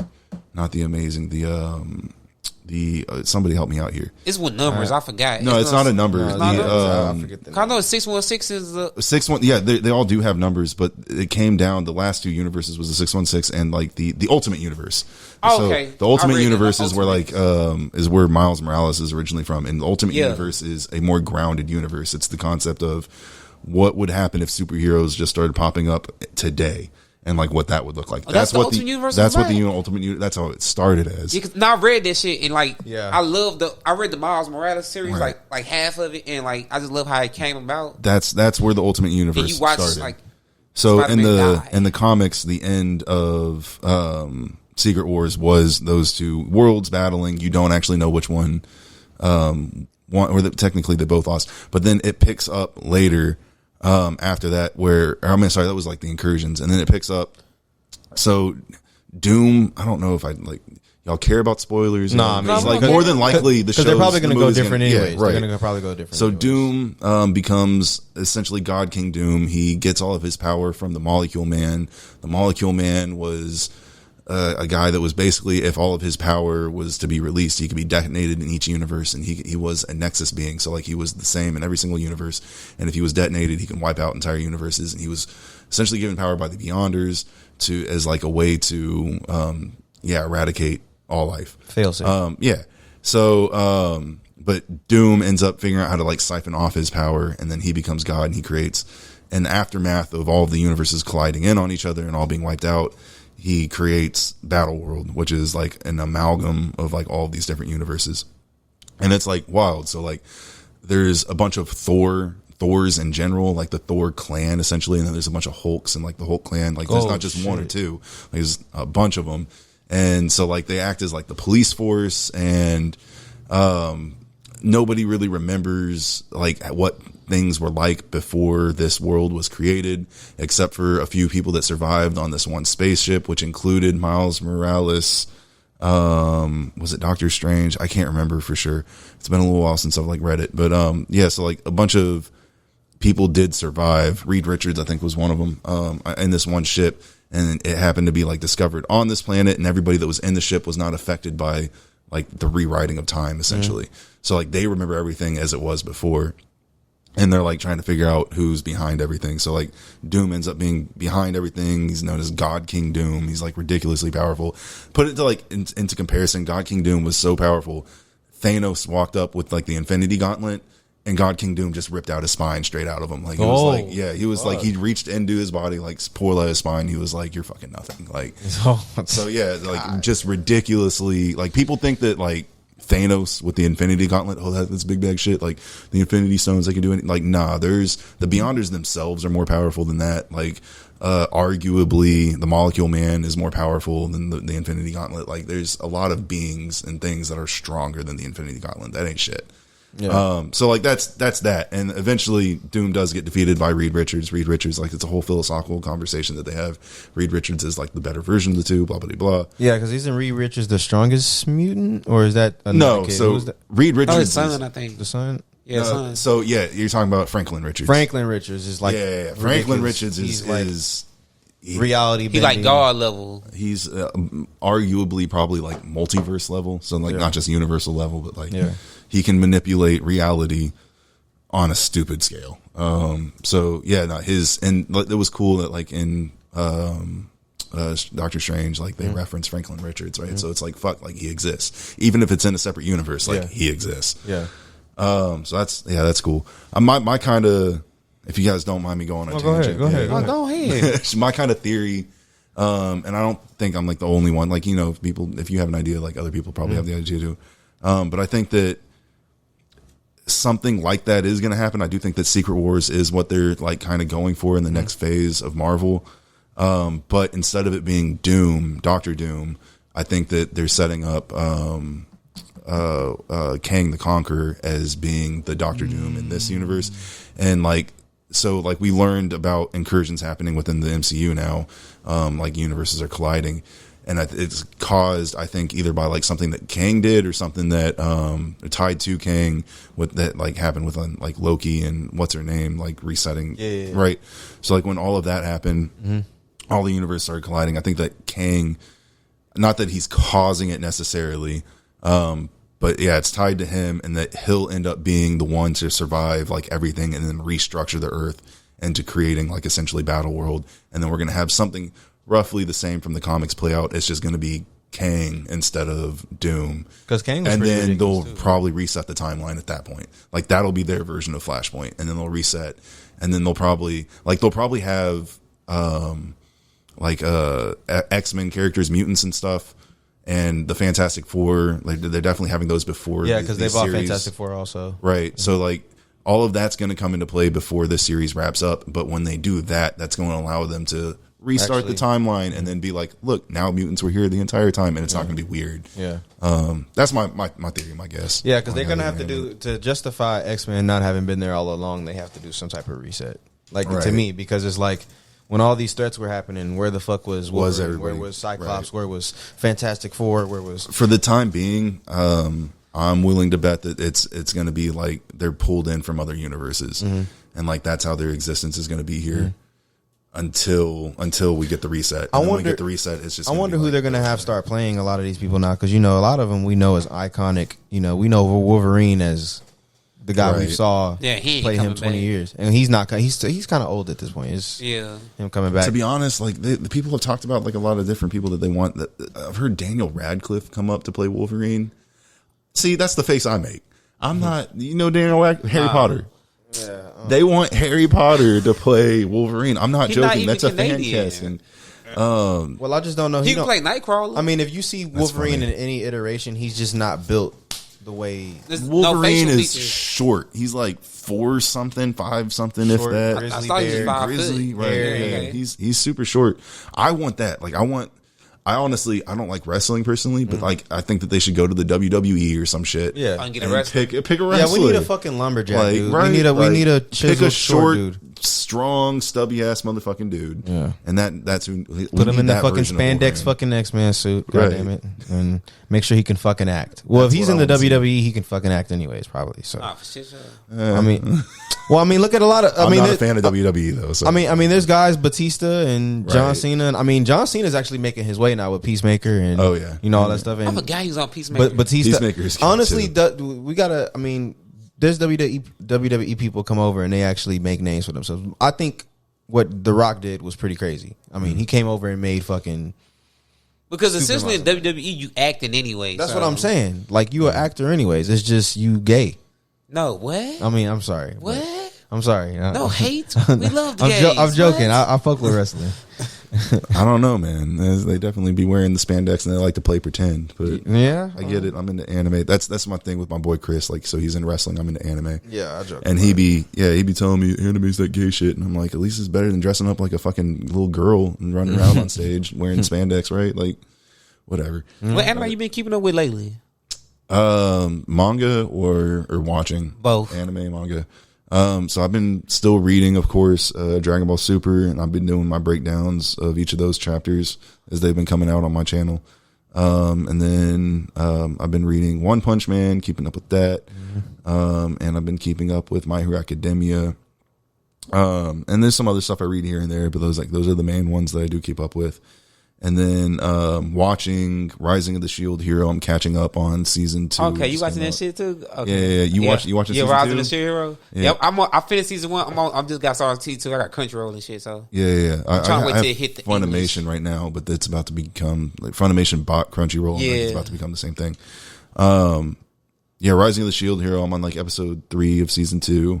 Black Clover, although that's on hiatus at the moment. Dr. Stone, I was watching that. That's now on a little break again too. I just started watching this other show. Was canceled, so I ain't actually going to say the name. It was stupid anyways. I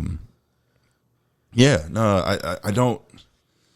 I mean, I will watch One Punch Man when it comes back out, but I've been reading like the manga. I fell off of watching My Hero Academia because like just reading, I don't know, like I didn't want to watch the same. I think reading it is better anyways. I think normally I prefer that. I think the manga actually just looks better. Yeah. And, the manga's always like more visual. Well, I don't know. It depends on the manga artist and the anime itself. It depends on the adaptation and shit too. It depends, because One Piece is one of those anime where the anime actually does look better than the manga a lot of times. But then you watch something like Naruto and it might be a different dynamic. I don't know, man. Naruto or Boruto? I don't know Boruto as well, but Naruto, there's panels within reading it that are like just so much crap going on. Like, I feel like it's kind of hard to. The anime is way better. Yeah, but some chapters. But then there's other chapters that are absolutely Boruto better. Actually is really fucking lit now. Actually, it started out really the trash. manga is good right now. It started out really trash, but it's really lit now, and the anime is getting lit too. Honestly, it's a lot of lit shit that happened. You know, we saw. I'm not want to spoil shit because there's some really heavy shit going on in there. But some very important characters died. Spoil everything. No, I mean, he's watching it, or obviously he's interested in some form because he saw Naruto and haven't seen Boruto. But I have not been keeping up with Boruto though. I'm gonna be real with you. A very, very important character died. Like, it was like he's been not there from Naruto, day one. Right? He's been there from the very first episode. I'm gonna just put it like that. Oh, it's the other dude. No, I'm not gonna say who, but he died. Mitsuki? And it was a very big moment. Mitsuki deserved to die. And it's the dude. It's the bully, right? It was big though. He was supposed to die. It was a big moment, and the internet went crazy. No I ain't gonna lie. If you had to kind of stay off the internet at that time because 9 times out of 10 you probably found out already. Yeah. You probably know. You probably just forgot, low key, because it was all. When I tell you, it was literally it was the internet. Naruto. Yeah, he died. He did. No. I know he died in the house. But it was crazy. But Boruto is actually getting lit now, and I already knew it was always going to be lit at some point because when you saw the first episode and you seen the scene with it had potential. I already knew it had, but it's just like, how long is it going to take to get there? 300, 400 episodes, 500 episodes? Like, fuck. That's why I hate shonen. I just want to rant real quick. So I've been on anime and manga my whole life. You know what I'm saying, since the 90s. I started out with Toonami, Adult Swim. I was getting cassette VHS tapes and I was getting DVDs. My uncle had a whole wall just full of DVDs of shit that just I had never heard of before. Detonator, Oregon, you know what I'm saying? Just obscure shit all the way to Evangelion, Bebop, all that shit. And one thing about growing up on anime is I love shonen, but the thing about shonen is I feel like shonen, I have a love-hate relationship with it. Because, my favorite shonen of all time is Yu Yu Hakusho. I feel like goated. Like Yusuke Urameshi goated. Like just goat niggas. And the thing about anime to me now, especially with shonen, is that it just takes too long to get to where we need to go a lot of times. Like And I always felt that way, but Dragon Ball just did a really good job at it because at least they entertaining you a lot more throughout the way. You know what I'm saying? To get to where you got to go. I feel like even with One Piece, I'm a very big fan of One Piece. It's so much exposition to get to where you got to go in Shonen. And it's like, how long does it take to get to the good parts of something? You know what I'm saying? With Boruto, if it takes me 150 to 200 episodes to get to a good part, that's a problem. You know what I'm saying? It shouldn't take me 150 episodes to get payoff. Especially if it's the show, though. Especially if it's not like a Gundam or like a. You say that though, but One Piece is held on to some stuff for over 1,000 episodes. No, for sure. Chapters, and then they're just now starting to drop some stuff. Yeah, the Joy Boy shit, like and you know what? I appreciate it for that. And the only reason I really stuck with One Piece is because I literally been watching it from child. I grew up with Luffy. You know what I'm saying? Right, so it's like Dragon Ball going on for like 20, 30 years right now. They and even with Dragon Ball, I'm probably not. I don't read the manga currently, so I'm not as big of a fan as you are. But even just watching the show, I'm caught up on the show. Right. Like you know, the moment another super episode drops, I'm on it. I hadn't really been reading the manga, huh? You watch the movies? Yeah, the Brawling movie was the latest one I watched, and I know the Gohan movie's about to come out. I haven't seen it yet. Superhero. No, it does. It drops. They just released the date like yesterday, August. Yeah. I can't fucking wait. 15. They say Piccolo about to wish for a new form because he ain't strong enough. Well, it's just Gohan is like I feel like Gohan. So we already know that. I think we all know the story. How he gonna die again? How Dragon Ball Z was originally. At least this is what I heard. It was supposed to end after the Frieza saga, but then they wanted it to come back, and then This is just what I heard. I don't know this speculation. Okay, it's not entirely true. You're kind of right. That like some of that's been debunked. So like Akira Toriyama has like there was. I don't mean to cut you off. No. There was speculation that it was supposed to end at Frieza. There was speculation it was supposed to transition over to Gohan as the main character after Cell. Mm-hmm. And then it went all the way to the But that makes sense how that Cell shit ended though, because you really felt like that was it. The truth of it is Akira Toriyama had been wanting to stop it for a very long time, which that is true. He has been like he did want to stop, but like he never knew like when the his best team time. Or not it's like it's he was being paid to deliver something at some point, so like it was up to the company, which technically his company Bird Studios is the one that actually owns Dragon Ball. And then it's just released through Funimation and why is my mind going blank on me right now, the cat Toei, and like it's distributed out through like these other companies. But like his editor and stuff, like when they were finally like, okay, now you can end it. So like he didn't know when he was going to be able to end it. Technically, Dragon Ball was supposed to end after the first Pilaf saga, the very, very first saga. That's technically when he actually was going to end it. And then I think it was his editor. I don't want to say the name wrong. I'm bad. I can't remember if it's Toriyama. No. Anyways, his editor. Was like, hey, no, you should like this action stuff is really good, which he had been doing some other action manga around that time and like before that, and even after that, he's released more like other stuff. But yeah, no, he ended up deciding to continue it, and just finally fucking got done around Boo. I'm excited for Bleach to come back. That was random, but I just wanted to. Bleach. Bleach is going to be fucking amazing. My only thing is like, how many of these things are they going to like keep bringing back at this point? It's just feeding off of like nostalgia. Like Super itself, like Goku has become a stereotype of himself. He's not the same character that he once was. He's a bad. Well, I will say first of all, I have for a very long time. I have probably since the Cell saga. No, probably since Buu saga. I think that's when it changed for me. I think I've liked Vegeta more than Goku for a minute. He's had more. He was who he was from the beginning to who he is now. I mean, he's missing Bulma while he's training with Goku and all this other shit. That's something he would have never done. You know, versus Goku, I feel like my biggest problem with Goku, and I mean this, I feel like he's like that purposely. My biggest problem with it though is that like I'm a big fan of Steins Gate, Psycho Pass. You know, I'm a big fan of anime with character development, great stories, great this, great that. Which in a shonen you're not always gonna get. And I think Super, and that's what I'm saying. You know, when you watch My Hero Academia or when you watch Jujutsu no Kaisen or you watch a lot of these new shonen, they know how to also give you good development. All that. You don't get that with Goku. That's my biggest problem with him. Or to me, it felt like I haven't gotten it much as. So it's true if you picked up from essentially like Z. So in Japan, Dragon Ball and Dragon Ball Z are not two separate things. They're one run. Right. It's all just Dragon Ball.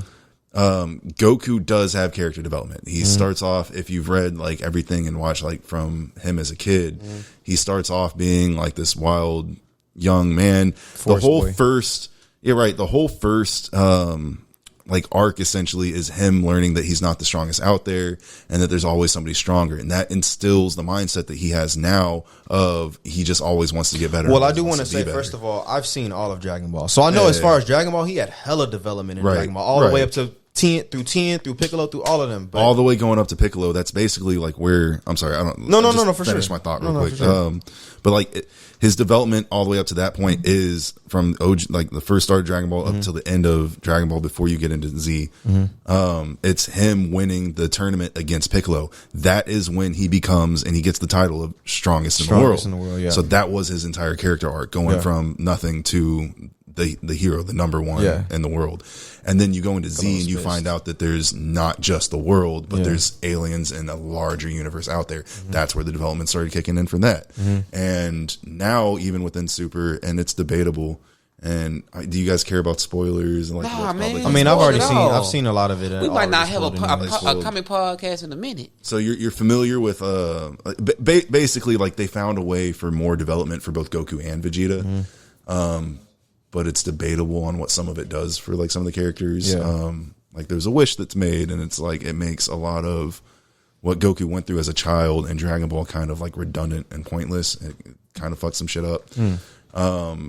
But it's cool that they did find something for the characters to now focus on that is like development for them. Like, can I say, like, I don't know. Like, go ahead. Yeah, no, I'm kind of interested. So like the wish that was made, Bardock fought against a villain an enemy that Goku's fighting now, and he was told that Bardock, or you find out that Bardock made a wish that he wished that his sons to another dragon on another planet, that his sons would grow up healthy essentially, or grow up strong. Like there's different translations of like what the phrase was that he wished for, but bottom line is that like they grow up well. Okay, like it's basically what he wished for.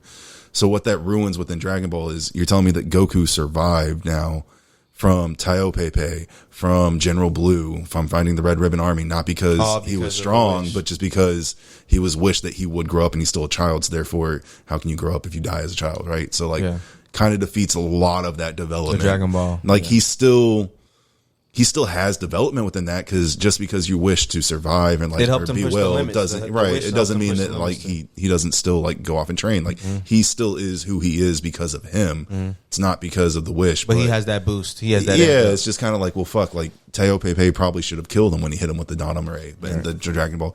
I don't know. So there's like some interesting parallels and stuff, but like that's bad. But the part that they're now able to develop on is in order for Goku to like truly master Ultra Instinct, there's always a way that you mastered it, but you haven't fully mastered it. That shit is annoying, I ain't gonna lie. But the way for him to truly master it is that what Whis has been trying to tell him is that you need to learn and embrace who you truly are. And Goku up until this point has always not claimed to Saiyan, right? He's always been like, I am of Earth. I'm an Earthling essentially. Like that's what he's more or less pushed. So he killed his own brother. What Vegeta's already leaning into, he's doing kind of the opposite. So they both actually need to like, now their development is for like different aspects of like almost the same thing. Goku needs to embrace who he is, which means embracing his Saiyan side too. Cool. This is something that like it's something for him to work on. It's some type of development, something for him to do. Which is nice, that after all this time they found something that and I figured that he had never really confronted that, really, right? And then, but then for Vegeta, what he needs to work on in order to like get Ultra Ego and like fully tap into that is he needs to still have pride in the Saiyans, but not just like when he talks about pride, the idea is that like he's prideful in himself and being like the prince of all Saiyans. He's above everybody else. He wants to be proud, but he needs to be proud of the race as a whole, and like, at the same time be prideful, but like that doesn't mean like feel fucked up about the sins that you're like, because he's not an evil anymore, right? And the Saiyans were taking over planets and shit, so it's not to feel guilty and like try to atone for what all of your race has done, but also have pride in your own race. Like it's an interesting concept, right? It's honestly some shit that like we could relate to and gain from in real life today, right? Like so it's cool, like they found something for these two characters to work on. But then at the same time, like they did some fuck shit to get there. So it's like, I don't know. I like Vegeta, man. I'm just glad he's still shining. I mean, he ain't never going to be better than Goku. How you feel about them having good Saiyans? Because then they have a universe of like good Saiyans. I mean, it's a different universe, whatever. Why didn't they explore that? They need to. That's a lot of people They have been probably asking will. for that eventually. Because they didn't even know how to turn the Super Saiyan. It was like Legend. Yeah. The Tournament of Power opened the door for so much more that they're going to Possibilities. inevitably. And they haven't even tapped into the They're, yet. they're probably never going to finish it. Honestly, there's going to probably be so many different seasons that they can do of that shit. Yeah, I do feel like Dragon Ball is like not going anywhere anytime soon. It does suck that like It's going to be case closed. Goku has become like a stereotype of himself. Like in Super, he's just like this stupid, giddy child, but in an adult body essentially. But that's not how he was in Z. Like, that's not what he remembered. Like when he went Super Saiyan. Yeah, right. Yeah. Like he got serious. Like when it as an example within the Buu Saga when he became Super Saiyan 3 and like he was angry. He gets on into Trunks for like stopping. He's like, move. Like he was still serious. Yeah. Like he wasn't just ever like fucking playful or whatever and just dumb. But in Super he has become very fucking dumb. So that sucks. But and Vegeta is also like, how many times can you like? I'm glad that they found a new lesson for him because they kept rehashing the same lessons that he's already had. That is true. Oh, like Goku, you are the strongest. Like I have respect. How many times are you going to go through the same fucking lesson? Like you did that back in the Buu Saga. That was done. Like why are we rehashing this shit? So I am excited to see like kind of like where they go. And in the manga, they're doing some cool shit. Like doing some fuck shit, but they're doing some cool shit. Did you like the? I seen the fucking Susanoo shit, but we'll talk about that. I don't fuck with that personally. Did you? Yeah. So what? It looked weird. It's not even just that. So like, there's not been a single time in Dragon Ball where Goku has ever just pulled a move out of his ass with no explanation behind it. When he learned to teleport, we learned that he learned it from the Yard Rats. When he learned to, which I mean, arguably that's a form of spirit control that he might have been able to have learned from the Yard Rats or whatever. But like the Genki Dama, he learned that from King Kai. Everything that Goku has ever done, every skill that he has, Kaioken, everything. Yeah, it has an explanation. We knew when he learned it and how he learned it. This was a move that they pulled just out of their ass because they wrote themselves into a corner. They didn't know how to fucking end it. So that's what pisses me off about it. Is it cool looking? Sure. But like, I hate that they didn't explain it. And that's the bullshit that Super is really like getting over with right now. And what I don't like about it, but I'm going to keep reading it because I grew up with the shit and like, it's my shit. I know too much about it. So I'm going to keep reading it. But yeah, like they do a lot of just ass pulling shit and like dumbing characters down and like, I'm just tired of it. And it's unfortunately, you're going to get that from every shonen, I feel now to some degree. Now, I'll say that, but that's not necessarily true because, I mean, My Hero Academia, I mean, I do feel like it has its problems, but it is very well executed. I feel like Jujutsu no Kaisen is another example of a really good shonen, well executed. And Dr. Stone is technically a shonen. I mean, right. Shaman King ain't that a shonen too? No. Ain't it from Shonen Jump? No, Shaman King is. It was originally a shonen, but the new one is not. Yeah, the new one's on Netflix. What's the adult version of shonen? That's the a seinen. Seinen. Yeah. Is that what that is? Yeah, because there's a lot of blood. I mean, One Punch Man is technically a seinen. Yeah, One Punch Man is not shonen at all. No. So lots of blood and guts. And if you're not familiar, there's like 5 different types of anime. Yeah, let's explain. Shoujo, seinen, shonen. I forget the other two. I forgot. Yeah, so basically, shoujo is the not opposite. So each one of these categories is basically what they mean. It's not like in America where we have like this is a comedy, this is an action. Yeah, theirs is more based off of just age and sex. Okay. So like this is a shonen is technically meant for like boys like teen years type deal. Shoujo is like the opposite of that. It's like girls in the teen years. So that's like your romance manga and like the love shit. Those are shoujos. Seinen is like the adult version. So like One Punch Man. So you're going to see more sexual stuff. You're going to see more blood. You're going to see more like raw materials. That's like the seinen. And then the girls have their adult like JoJo Bizarre Adventure and shit. Right. Shonen, shoujo, seinen, josei, and Kodomo Musuke. Josei is the adult version for the females, and whatever the other. That one's basically Pokemon, Digimon, like little kid shit. Oh, okay. So it's basically like just different. Like Doraemon and shit like that. Directed at kids. It's for kids. Yeah. Kodomosuke is for kids. Yeah. And Josei is like he said. I didn't know that was. I didn't really know about Josei. I didn't know about the categories like that. I already knew about Shonen. I thought Shonen was a company. I thought it was Shonen Jump. Like this, the company. Shonen is really the teenager shit. Shonen is like the teenagers for teenagers type shit. Really. Oh, I ain't know that shit. So I've been fucking myself up. And that's why when I say that I don't really watch Shonen, like I'm not into Shonen as much as I am into seinen, Psychopaths, Code Geass, right? Or into shit with more blood, adult, more adult shit, Cowboy Bebop. So it's like Tokyo Ghoul and shit. That's always the shit that. Tokyo Cool kind of straddles the line because I feel like it's kind of like edgy teenager anime, but it's blood in it. Like, I mean, I feel like it is a seinen to some degree, but I feel like it's more. It leans on the shonen side to a lot of it. I've been watching Digimon lately. A lot of Digimon. The new one? Yeah, the Ghost Games. I haven't seen the new. It's pretty good. Okay. Like, since y'all talking about the categories, it's a kiddie. It's a kiddie horror anime. Okay. You know what I'm saying? When I say kiddie horror anime, like the Digimon are killing, but it's not no So JoJo's Bizarre Adventure? No, but it's not none of it's I mean, straight. JoJo is pretty dark at times. Yeah, but bro. but JoJo is straight up. Yeah. The Digimon Ghost Game shit is not. All the killing is not straight up. Like Digimon are doing killing, but it's like, oh damn, this person like came they up just missing. disappeared. Oh, yeah, man. or like they first episode. What happened? The first episode they turned somebody old, and like that's how he killed them. Like she aged all the way to an old person and died, and shit like that. So it's like it's not straight up murderous shit, but it's pretty cool. I mean, if you're manipulating somebody's age, it's God's version of killing. Yeah, it's kind of retarded because they live in a world where the new Digimon Ghost Game series is that the whole world is like holograms. You know what I'm saying? When I say holograms, like they like it's normal to see you hanging out with a hologram dog or some shit like. And pretty much how they bring it all together is like Digimon is straddling the line of like it's people getting murdered and stuff by like Digimon, but like it's good Digimon coming into the world and they're straddling the line of being into the real world and stuff. And it's like some weird shit going on. I feel like Yu-Gi-Oh had a shot to be the best, and it just. Did you know Yu-Gi-Oh was about murder? What? It was about murder. About murder? Yeah. Yeah, I mean, niggas die every day. Yeah, but they was really like, that's the whole game about murder. Kaiba was a gang leader. Oh, yeah, company gang leader. Yeah, yeah. Have you read the original Yu-Gi-Oh? Nah, I looked at the documentary on the original Crunchyroll. Yu-Gi-Oh is messed up. It's dark. Yeah, like, it's a definitely Yu-Gi freak. Yeah, he get freaky. Like he a little pervert. I'm like Yami. Right You're talking about Yami Yu-Gi, right? Like yeah. But this supposed to be like Yu-Gi-Oh. They call it Yu-Gi-Oh Zero because it's like.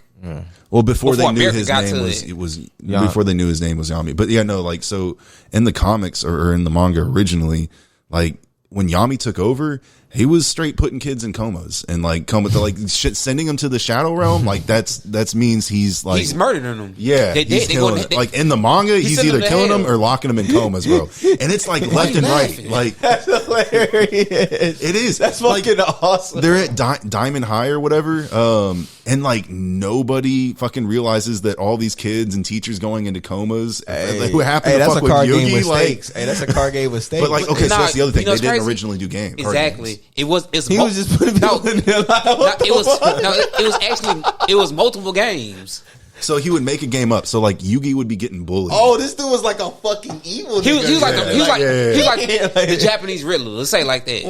So Yugi was getting bullied by somebody, right? So somebody's picking on him. Yami would then take over and be like, "You ain't about to fuck with Yugi no more." And so like he like that's not what he would say, but he's like, "Let's play a game." So he would come up with a game on the spot. So like, and it's fucked up shit. So like one of them. There's this, one of the examples I like to give. I'll give a couple quick ones. So, like, one of them is this guy, this bully. He's a karaoke singer. He loves singing, right? So he would force kids to like sell tickets for him to his karaoke thing once a year.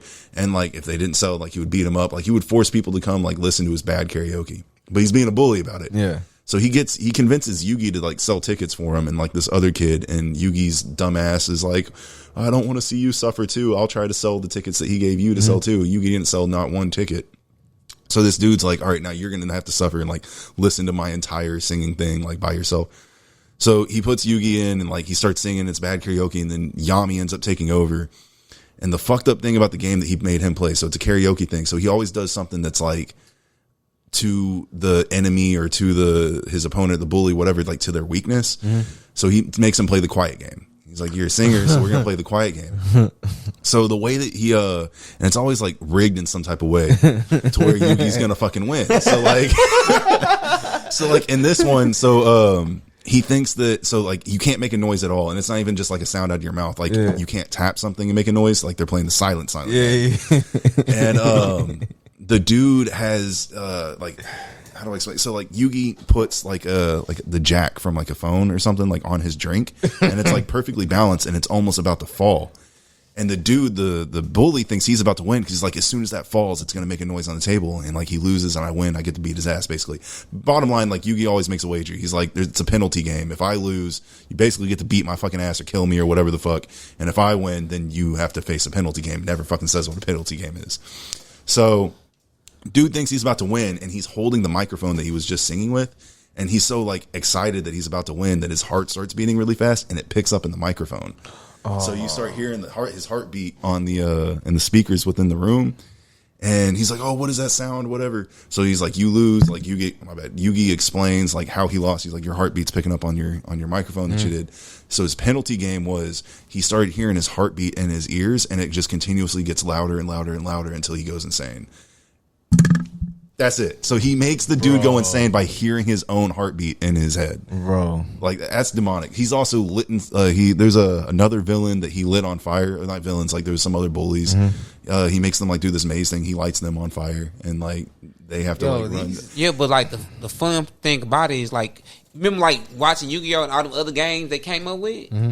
They essentially came from that first comic, like Dice Games. Remember, like Yu-Gi-Oh! Went to that Divergent and Dice Games came out? Yeah. That was part of like the first comic. Yeah. You know what I'm saying? They was doing the dice shit. So like the card game does come up in the comic too. So like the comic is split up into, I think it's 3 parts. There's the original Yu-Gi-Oh! And then there's Yu-Gi-Oh! Duelist Kingdom, which is where the anime picks up from. That's where that starts. There's a whole arc before that the anime skips. But like that's where the anime's pulling, like when like Joey throws the piece or whatever. That's all, like all of that's in the original, the original run. And then after Duelist Kingdom is the Battle City, and then there's one more after that where basically Bakura is the main villain of the whole series, and Bakura starts off in the original run as well. Like it's like the original one, like I said, is dark, and like even through the card game, like Pegasus in the manga, he gets his eye ripped out. Like he's killed and his eye is ripped out. Like it's gory, messed up shit. Even when he put his eye in, he put it in himself. He like takes his eyeball out and shit. Yeah. And Kaiba had green hair. And Kaiba was a jerk too. So is like, the original comic canon? Yeah. Technically. Yeah, technically. Like it's all one continuity. So like the reason why they don't fuck with Kaiba as well, before that, like Kaiba created something called Death Tea. It was an amusement park.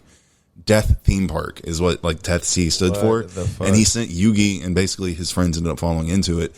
And like the games that he had to play within this theme park, and like it was levels. So like once you beat like one level and then you're like getting up to, and it's like when it's a theme park, it's a skyscraper. Yeah. So like they have to play through each one of these things to eventually face off against Kaiba. Right. And like basically like one of the games is Kaiba locks them in a room with basically Texas Chainsaw Massacre, dude. And like Joey has to fight the Texas Chainsaw Massacre, dude. Like it's dark, bro. Like it's really messed up. He lets a serial killer loose on him, like Mokuba. Before they even get into Death Tea, Mokuba's like, "We're gonna have a buffet. You guys are my guests." But Mokuba tries to kill their asses by poisoning food that they have, and like turns that into a game. Wow. Russian roulette. Like you spin the fucking wheel. There's a bunch of food on it, and whichever food's in front of you, you have to eat. But like some of the food's laced with poison. So like Mokuba does that to him. Like it's messed up, murder. Dog. Like it's about murder. Like Yu-Gi-Oh! Is about murder. Yo, I gotta go read that shit now. That shit sounds lit. I'm not gonna lie. I don't put it on. You gonna see. You like, damn. I like the darker version of that shit. Like, oh yeah, no, it's way more messed up. I always liked the older Japanese shit, anyways. Like Shin Megami Tensei Nocturne, all that shit. It was always darker, and you know, that's lit. Yeah, that's crazy. Now you should look up pictures of like what Yugi looks like in his original drawings. When Yami takes over, like he looks evil, bro. Like he looks crazy. Like fucking what was the leprechaun shit? Like he almost looks like that evil smile and shit. Like he's a little pervert too. Funny. Oh yeah, no, they look at porn in the fucking original. Really? Like that girl that you have when he trying to sexually harass her. Yo, in Homegirl's Tia. She's fucking toxic too. Not Tia.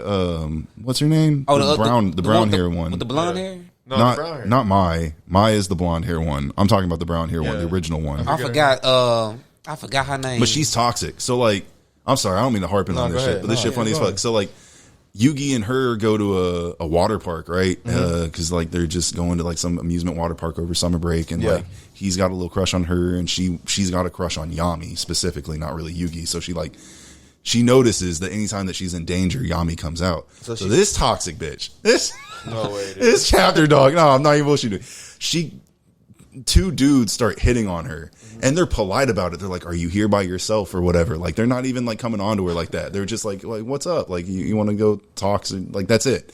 And she immediately turns over to Yugi and like screams, "Rape, rape! They're trying to rape me!" Like immediately. Yami comes out. No, Yugi was like not there, but like a bunch of other dudes come over and start beating these two dudes' asses. Dude. And then so there's a bomber that's going around the city.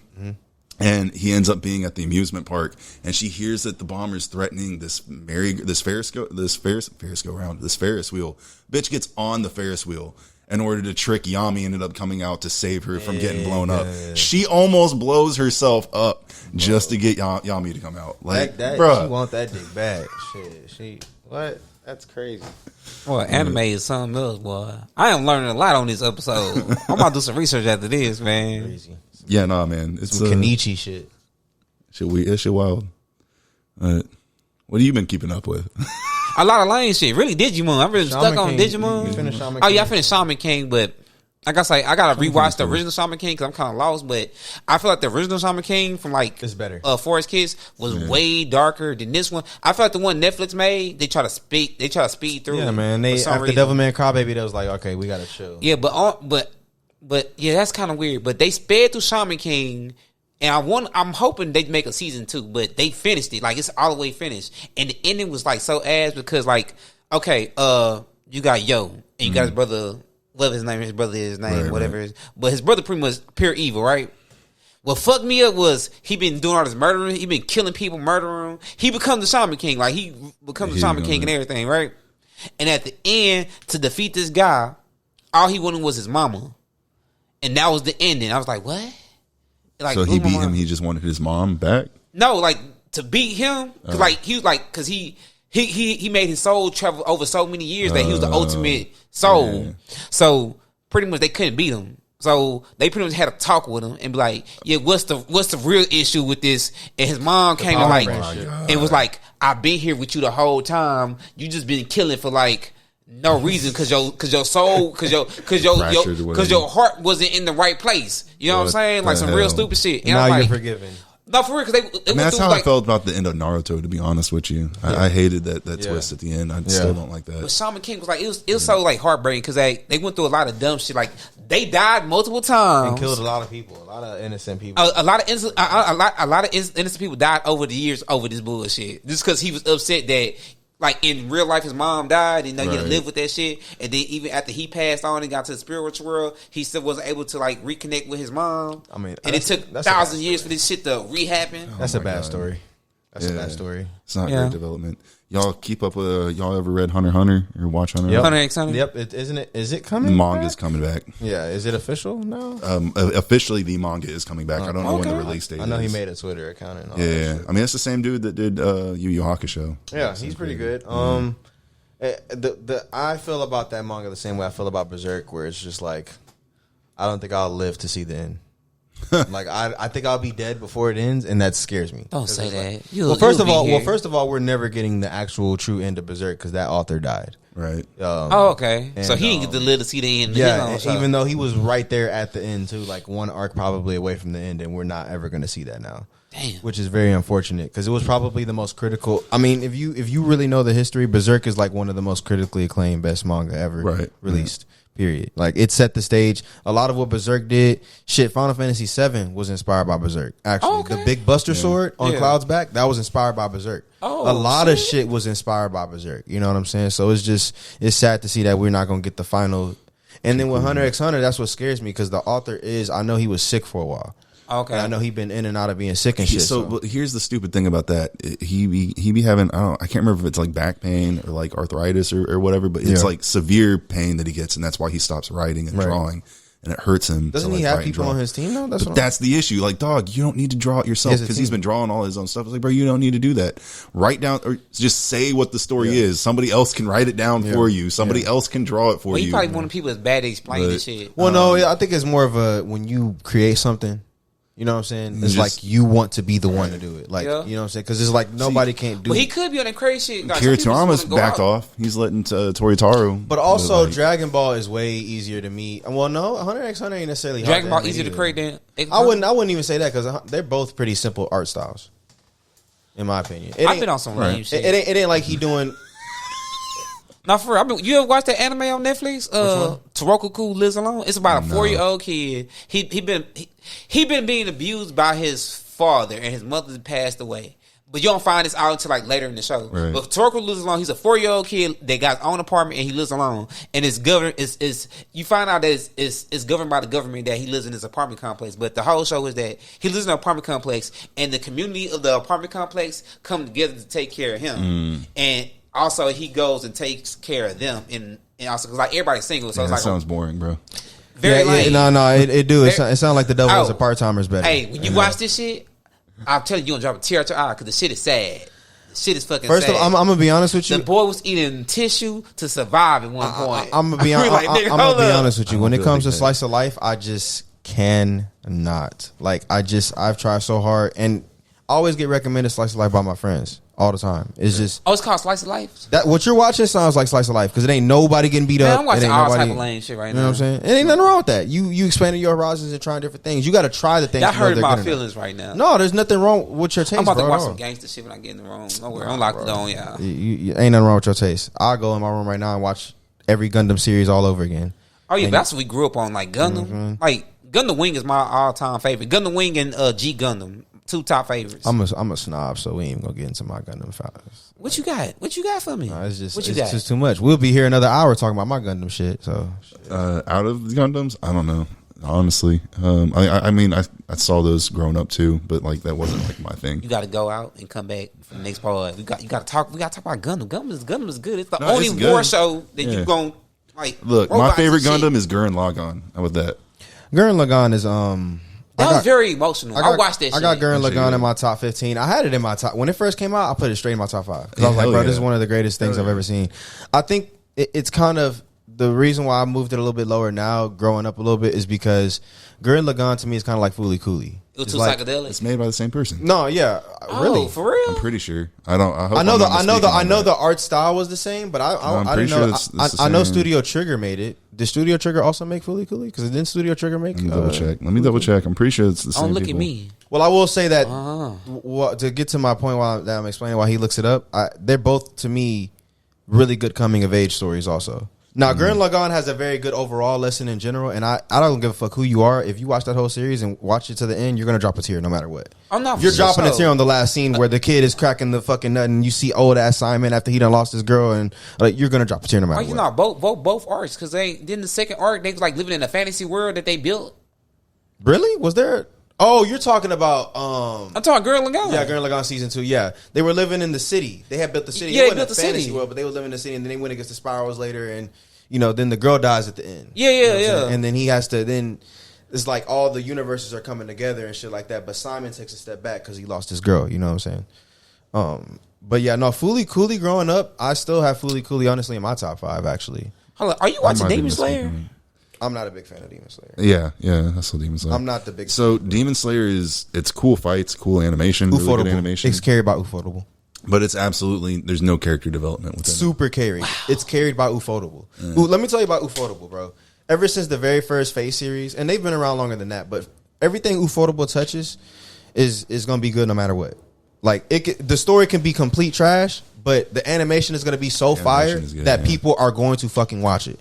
Every Fate series, everybody I meet that's seen every Fate series can't tell me the story. Oh, he the dude that made Fates. They do all the Fates. Oh, okay. But nobody can actually tell me what the full story of Fate is. They don't connect? No, they do. They all connect. Every single one of them. That's true, because I knew somebody watched. But there's like 30 fucking Fate series, and they're all different timelines, different this, and they all. But nobody gives a fuck because guess what? We just want to see people get beat the fuck up. That's why we all watch it, and that's how Ufotable blew up because they was riding that Studio Trigger wave of Kill la Kill and Gurren Lagann and shit like that, and they took that animation style and took it to the next level. And really, other than Studio Bones and Studio Trigger and or Madhouse, other than them. Nobody's fucking Ufotable. And Madhouse is the ones that did the first season of One Punch Man. Oh, okay. Them niggas legit too. It's a good coming of age anime. Rise of the Ranking King. That shit good. Oh, the new show, Ranking King. Yeah, on Ranking of Crunchyroll? Kings. Yeah, I heard. Ranking of I heard it's really good. Oh, I say Rise of the Ranking King. Yeah, it's Ranking King. Goddamn Shield Hero. Rising of the Shield Hero. Yeah. Oh, it's like we got another. No, the Ranking King is good, but it take a different approach because the main character he can't he a mute, so he doing sign language through the whole show and shit. And like his best, like the best friend he makes is like this blob that's like a race of people that's like they like shadows. They call them shadow people, but like look like a blob. But he pretty much do all the translation for him, like to people when you want to start talking and shit. Yeah. And then you like it's a coming of age movie. He gonna rise up to be the strongest king at the end of the show. I feel like as far as coming to age, when you get a certain age, coming to age shit don't hit as much no more. Like for me, like no, I'm saying like for me, I feel you. Ranking of Kings looks good, but for me at my age right now, I don't want Ranking of Kings. Yeah. I want Psychopaths. I want fucking what's that boxing one that came out that was really good? I want Megaloboxing. You finished season 2? Oh yeah. Nomad. So fucking dude. It's so fucking that shit's so underrated. Huh? Yeah. Oh, Baki. Well, here's my thing with Baki. Baki's. Hold on, did y'all watch the new Baki on Netflix or the old Baki? No, I've seen all the Baki. Okay. I've seen the old and the new. Here's the thing with Baki though. I'm a very big fan of Baki and King Undershura. Very big fan of martial arts, anime, manga in general. I read all the manhwa as well. Gosu, fucking God of High School, all that shit, right? But I feel like Kenichi, the Mightiest Disciple, is definitely better than every. Oh, Kenichi, the old one. Kenichi, the Mightiest Disciple, to this day is still the best martial arts manga I ever read in my life. Like, even as goofy as it was, and my justification for that is that with Baki, they do not. My biggest problem with new martial arts anime now or manga now that old ones used to do is that there's no techniques anymore. Like there's no like okay, like when you read Gameran, okay, we studied this sword style, we have these techniques, we learned these different, you know what I'm saying, which has this different Japanese name. And Baki is just I'm beating your ass, and then you might have a different, but mostly it's I'm just physically better than you, and I'm gonna snatch your fucking. I thought they explained that shit in the tournament when they start, because I know in the beginning of Baki they really explained all the fighting moves they was doing, but in the tournament they was explaining like all the moves he was coming up with. But the thing about it is it's not as well thought out as when you watch or read Kenichi or you read it, because with these other ones it's like they'll do a move and it's like they really thought out, okay, the air pressure when he does this move does all these different and does all is just different. The feet versus okay, I did a karate chop and it's just a different angle karate chop with a different name. Or a dude gets his like jaw entirely blown off and he's still fighting. Yeah, like he's just fighting with the stub, like his hands gone. Yeah, and his fingers were quote holding him back. He said his fingers were holding him back from punching. He gets down to his stub and he's like, I can punch harder now. Like, oh shit, Baki is just ridiculous. Dude, Baki is fucking insane. And I remember when I saw the very, very first episode of him he was in an alley fighting a bunch of thugs and he's like, wait, well, if I put my back against the wall, they can only attack me from so many angles. So he puts his back against the wall, starts beating all their ass. I'm like, what the fuck? That was the OG Baki. Yeah. Like he's like, Baki, he just like he puts his back against the wall. He just beep. I'm like, oh my god, this shit is lit. Like, but it's like it's a different type of entertainment. It's like when I want to watch something that's that's mindless entertainment. Yeah, when I want to watch something that's more like old school martial arts films or that's more martial arts leaning, I'm gonna read Feng Shenji. I'm gonna read Till Death Do Us Part. I'm gonna read Varietas. I'm gonna read The Breaker, New Waves, The Breaker. So I'm gonna read Kenichi, Gosu, all that type of shit. Stuff like King Undershura and Baki is just that's mindless stuff. It's somebody gets knocked out of a 30-floor building and then they're like, oh, you thought you defeated me. Like, well, let me show you my real strength. Time to get serious. Like the strongest man in the world is just like ridiculous, bro. Like he can, his daddy doing all that crazy shit. Literally loses a face and he's like, now I get serious. Bitch, why was you serious before? Like what?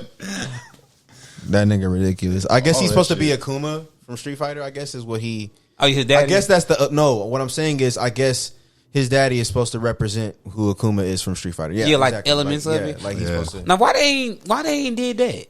Like, come back with like a better Street Fighter anime? Because I've seen the old one, but why is that not a new one? Because people still think that one's classic. Yeah, I'm not gonna lie. The old movies are fucking goated. But we think a lot of that shit classic. We still bring shit back. But you gotta. I think really what the and thing it's new characters. The thing with Capcom right now is that they are really trying to lean more into their esports scene right now with their games. Okay. Like they're really trying to the Evo, the Capcom Cup, a lot of that shit. You know what I'm saying? And then they have a lot of properties, so it's like they don't really have a lot of what I'm saying? They have Devil May Cry, they have Monster Hunter, they have I they have forgot a about million that. fucking games. I forgot You know about what I'm saying? that. Did you buy that on Switch? Which What? one? The collection, Street Fighter collection. Nah, Need to buy it. It's No, like $20. fuck that. Don't do it, dude. Don't fucking If man, if all you got is a Switch, listen to me. hold on, you probably I have a There's PS4, no but- difficulty setting. Oh, you got on it. PS4? Never mind. just There's don't no play it. difficulty setting on, and it comes with them. No, it's niggas difficult setting on it. Bullshit, there is. I own it. I got it too. You talking about for the Bro, Switch? on the Street Fighter collection, Yeah, it's difficult mode on it. bro. I'm telling you right now, I know I'm not tripping. that hoe is on very hard. I'm telling, and I play fighting games for real. I play fighting games every day. There's no difficulty setting on that hoe from what I've seen. I gotta go look at it again. But Don't misquote me, but yeah, it's a good buy.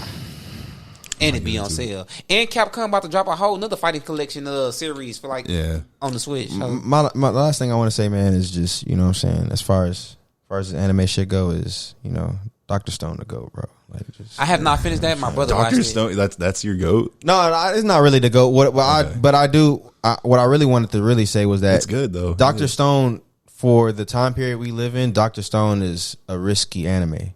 Like, because to me, it's not what everybody else is doing right now. Right? Yeah. No. not It's a fun anime to watch. Exactly. Like I'm not reading it. I haven't. Yeah. I'll only watch it anyways. Yeah. I'm just watching. But it is. Yeah. No. It's a If fun I had to say one. what my favorite anime right now is, like in my head, it would probably be what's ongoing. Probably, I don't know. Probably Jujutsu no Kaisen. What? Yeah. No. I agree with you on that. Probably yeah. Jujutsu no Kaisen. I'm a big fan of it. It is. Like, It honestly hit me out of left field how good it like is. Demon Slayer is cool, but again, you're right. It's like visuals. Like there's no character development scene. Jujutsu Kaisen has like development, great visuals, Everything. Like, yeah, for sure. And I'm excited for One Punch Man to come back, and of course, Yeah. Dragon Ball, even though it's gonna probably suck and be good at the same time. But I'm excited for One Punch Man also, Yeah. especially because of where I heard the manga is right now and what's It's good. going on in it. I heard it's it's good. actually some shit going on right now.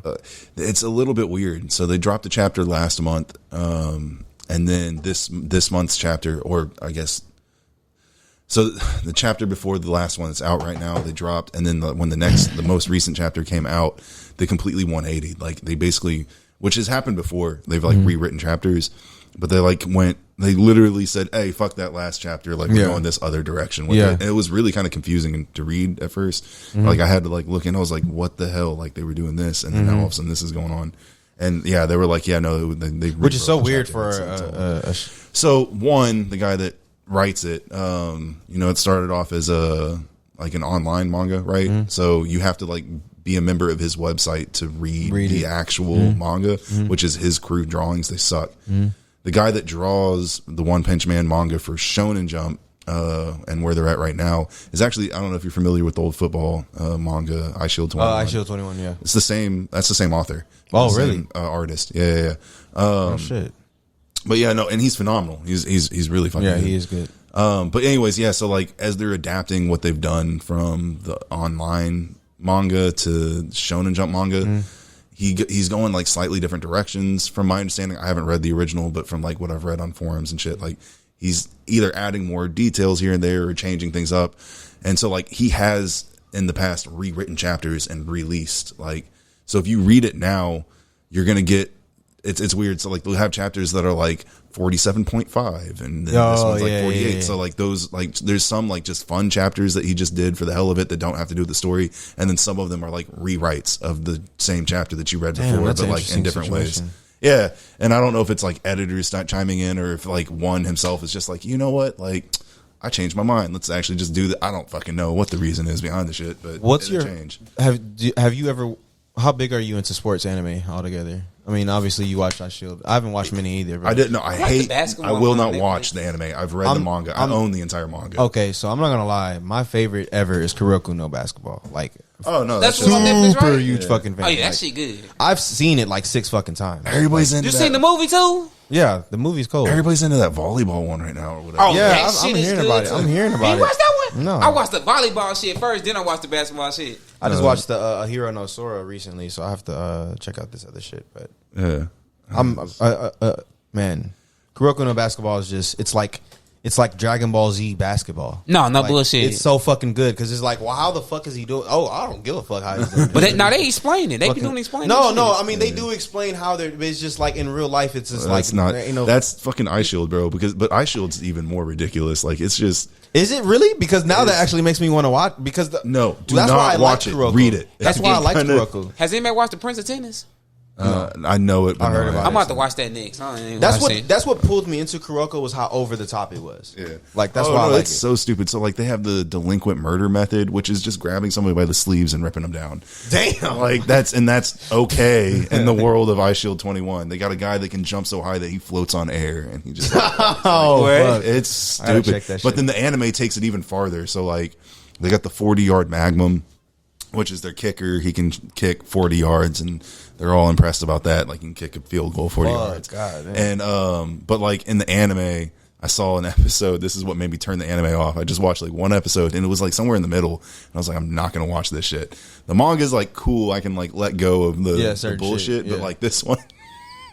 So he kicks it's like the 40-yard magnums. I'm forgetting Hiyoshi. I forgot his name.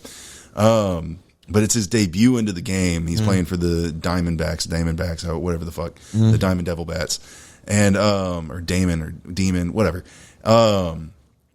And he kicks his first kick, and like somebody jumps up and like they block his kick, right? But then it hits his hand, and then for like 30 seconds, he's sitting there struggling, holding the ball midair. to push it back. He's like, it's so powerful, and then his arm gets like blown back. And he kicks the field goal, and you're just like, all right, dog, yeah, no, like that's a little too. No fucking way. He's in the air. He's only.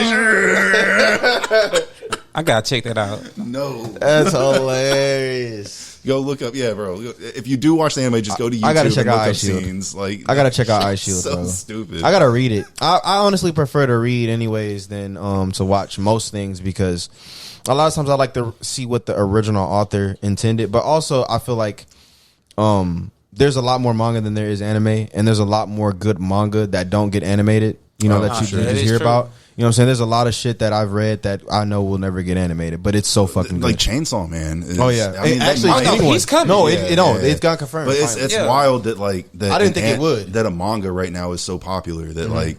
It And gets- manga is outselling American comics, Yeah. and not just by like a little bit. Yeah, like, a lot. But you know A how lot. thick is, bro? You know how thick a goddamn manga is. But then you got to understand the detail of mangas versus comics too is just different. But I will say, as far as manga go, you got to also look at manhwa, also the Korean publishers. Oh, yeah. because a lot of them are coming up too. A lot of them have gotten anime, and then also like Solo Leveling Warrior. I think they need an anime fucking ASAP. It is literally the greatest manhwa made. It's fucking fantastic. If you've never heard of it, it's colored. It's really fucking good, gorgeous detail, great anime or great I'm story. gonna have to look that up. Solo Leveling Warrior. It's not even going to be on the regular site. Just type in Solo Leveling Warrior on Google, and it's its own site for it. Okay. So fucking good, man. I know it got picked up for. It has an OST that got leaked on the internet. And some other shit. And I know they were talking about some studio trying to pick it up, but I'm not sure what's going on with that. But I know Chainsaw Man got confirmed. Yeah. Sure. It's just cool to see, like, after all of these years. Like, I don't know when y'all are born, but yeah, Yeah, it wasn't 90s popular and when we shit. were growing up. 92. Nah. And Yeah. I started getting into it like late 90s is when Yeah, I started, same. like other people introduced me to it. Mid-90s, late 90s. And yeah, no, like it was not a thing all through 2000s. Like I used to be embarrassed to Yeah. go to the bookstore and like get my manga and shit. Yeah. Like I used to hide it, but now it's like it's outselling American comics. It's Yeah. kind of wild. There's And lots of reasons for it, Especially being, you know, Honestly, people know how to express their feelings now. Because back then, the world was different. being a kid back then, and then also just depending on where you grew up at as well, and then depending on your, you know, other things, skin color, all these different things. Like being able to be into the shit we're into now, back then was It's not looked down same. upon. You Yeah. know what I'm saying? Like, But now you wear it proudly on your sleeve. Like Yeah. just everything I wear now. Yeah. Like I'm gonna own it. So yeah, no, and you, as You we, should might as well. We was the biggest investment owners in that shit. no, for real. Back then, it was like, I feel like it was a hit every month. A hit came out. Like Code Geass come out this month, Death Note another month, like right. S-Cryad another month. Fucking, you know what I I'm wish they saying? bring S-Cry back. That shit was good. S-Cryad was so fucking That good. shit was good. Like, you know what I'm saying? It was like every month I would cut on Adult Swim, and it's something I had never seen before on there. Yeah. Or even Toonami, you know what I'm saying, for Oh, a yeah, long nah, time. Toonami Toonami was had a lit. lot of hits for a long time. They marathon saved a lot of that shit.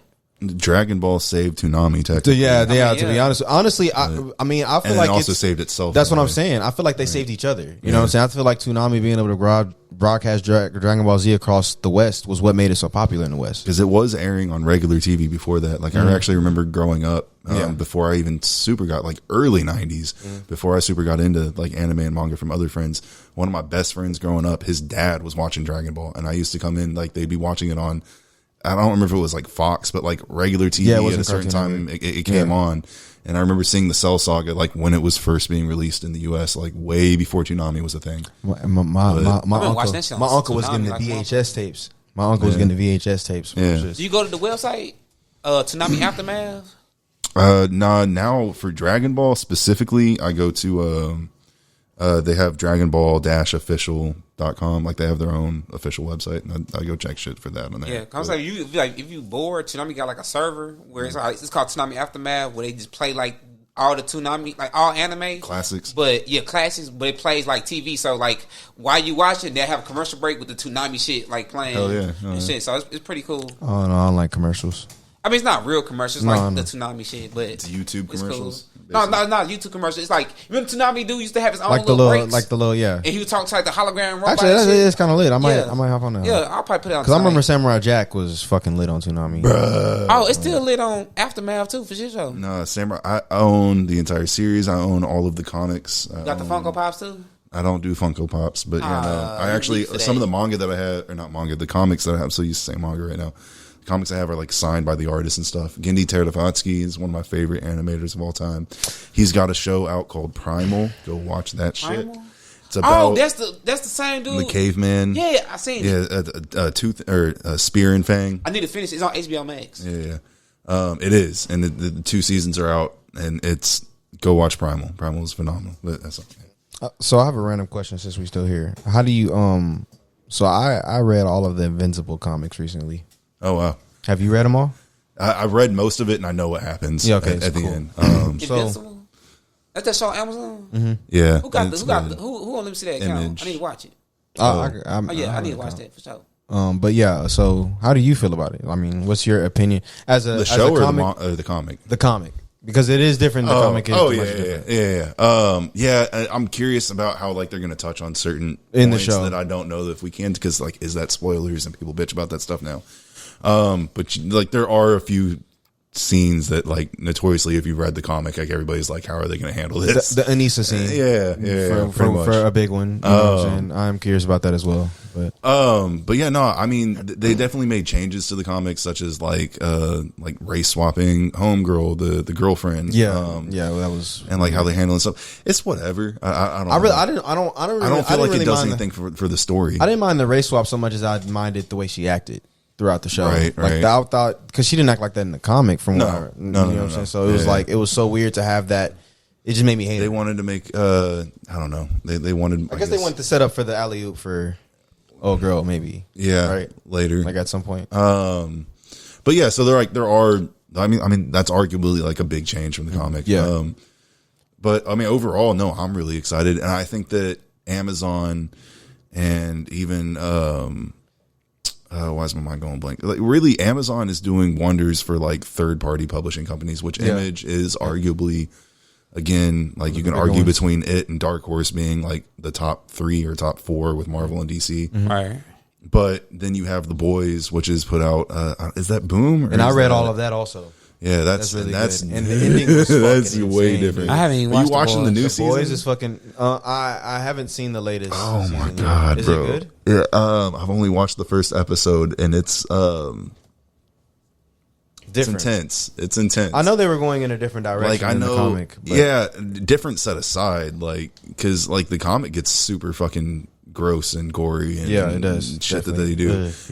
And they're trying to do some of that within the show for sure, and it's just like holy fuck. What's the guy that's in all black? His name again? Noir. So I'm very curious about how they're going to execute him towards the end specifically. Yeah, because I don't think they're going to do it the same. No. Just based off how they're both built. Yeah. I mean, they changed Stormfront. They changed. They've been changing a lot. I feel like we can spoil this because I'm pretty sure y'all are going to read it, and I know that this is probably not going to happen in the show. But so like, Homelander in the show or in the comic. That's Homelander, Superman, right? Black Noir, which is a guy who wears all black. Yeah, the guy Black Noir who wears all black. He is a genetically created version of Homelander. He's basically a clone. He's a clone of him made to execute him. Be the like a failsafe. Failsafe, yeah. Essentially. And he's insane too. And he kills. Yeah. He kills. And he did some fucked up shit to Homelander. Yeah. Like everything, like the bad PR, everything that Homelander gets blamed for was actually done by him. So at the very end of it, it almost makes you like, oh fuck, like Homelander, like you thought that he was a jerk or a bad person, but he was, and he is, but like he was manipulated through a lot of it. So you're like, oh damn, like what really happened? And, no, I think that they're going to do something entirely different. I highly doubt that Black Noir is going to be just based off how they're executing it. It seems like but they're definitely trying to do the comic justice. So like they're trying to live up to it, and it's definitely cool. It's gory, bro. I wanted Jupiter's Legacy to be good. That was terrible, fucking abysmal. It was. And I watched the first season. Wasn't there some tie-in series that came out too? I think it was loosely related. Oh, it was animated. What's the villain series? Animated? The villain series. Well, it's a bunch of villains. It's super villains. Is that what it's called on Netflix? I'm not sure. Super villains. It's a show about super villains like robbing Netflix. Oh, the one we watched. You talking about Super Crooks? Super Crooks, yeah. That show's fucking good. Actually, so there's this animated. Familiar. Yeah, so there's this animated show that it's in the same universe as Jupiter's Legacy, but it's its own thing, and it's animated, and it's about. Did it get renewed or did it get canceled? Jupiter's Legacy? No, the Super Crooks. Yeah. I think it got a second season, but it hasn't been animated yet. Because a lot of the animes been getting canceled. But Super Crooks actually had good. Well, Netflix is canceling a lot in general right now. Yeah, they lose. Oh yeah, they're fucked right now. Yeah. That's probably why they rushed Shaman King. Gone are the days of I sold my stock of Devilman Crybaby, and their goats. They came out with some goated shit. I'm not gonna lie, they had some hits. Yeah, they had some legit good hits, but it's over for them. Yeah. It's pretty much. They're trying to charge people more, and they're just they're not doing as well. And I mean, I still get them free through my cell phone plan, but the moment they upcharge that shit, is over with. I'm out of here. Yeah, I don't like personally. I don't even really use Netflix as much. I really be on YouTube a lot. I be YouTube. Honestly, I think I'm on HBO Max. I use HBO Max. Maybe Disney Plus. I'm on Amazon. I have Amazon Prime a lot. I use one thing I got is Crunchyroll. That's one thing I bought. Funimation and Crunchyroll, like I said, they're about to. I don't know how that's going to work. I don't know if my account with Funimation is going to. They said Crunchyroll. From what I was told, they haven't announced yet. No, I'm keeping up with it. They haven't said how that's going to work yet. Yeah, because I heard it was the other way around, but it's supposed to be y'all transferring to us. Yeah, no, Funimation bought Crunchyroll, but they're using Crunchyroll's name, so everything is now transitioning over to Crunchyroll's stuff. But technically, the company that bought was Funimation buying them, but it's weird. Yeah. But I don't know if they just like everybody watches more. They have more streaming stuff on Crunchyroll. I love and hate the streaming era. I love it, but I don't know. It's a weird era to live in, and I think it's affected the anime. I think everything post Sword Art Online, which is what really ruined anime, it's just been, it's been a time to be alive. It's shit's definitely different. All these isekai we get every fucking season is just I'm fucking sick of it, bro. Like, you know what I'm saying? It's cool to have a few isekai here and there, but it's like, if I'm getting 30 isekai a season, bro. Yeah. A1 Pictures pushing out 20 fucking anime a season or some stupid, ridiculous shit. Like, come on, bro. Y'all got to do better, bro. Too much anime out. Better quality. That's what I'm saying. So it's just we don't have enough quality control. Yeah. It's too much quantity out there, and it's just, I think my biggest problem with anime right now is that because I work 60, 80 hours a week potentially, right, I don't have time to sit down and go through everything on my anime list that came out this season. Bro, I'm so backlogged. I'm saying, y'all sound like I'm really behind. No, I thought I was ahead. Super behind shit. I'm only up to date with like two of the shit I watch. Everybody's behind. Not like nobody's able to catch up on this shit. Like, yeah. But man, we did 2 hours. Yeah, I appreciate you guys for coming through, man. It didn't feel like that. It was a good conversation. Oh, it was real good. Y'all was into it. I love it, man. We should do a part 2 or whenever you got time to come back. But no, so let's do a part 2, but let's do it on Comic Cave Podcast. Oh, y'all yeah, come for over. sure. Like we talked about anime and manga and comics all through this as well. Y'all come over and join me for Comic Cave, and we'll. Oh man, for sure. We gonna bring the bourbon and everything. Just let us know. I'm right around the corner. Apparently, like fuck. Yeah. Like, you really close. Shit, we can do it soon. Just whenever. Just let me. Oh yeah, he here to Sunday, so yeah, we can get it in this week. After that, I'll be gone for like 3 weeks, but I'll be back after that. So okay, my work schedule. Unfortunately, this week, yeah, I'm a little caught up working a festival this week. It's cool. I'll be back in a month. Shit, but I'll be all over the place. I can try to talk to you about like Tuesday or something. I think that might be like my free day. We're gonna do it ASAP. Oh yeah, that's cool. I got time now. I got hell time. But hey, that was the Braggados podcast. I'm glad Russ came through. Hey, that was a nice conversation. My boy, co-host Shogun was in the building. He did what he did. Hey, tune in, like, subscribe, follow. Hey, we on. Braggadocio.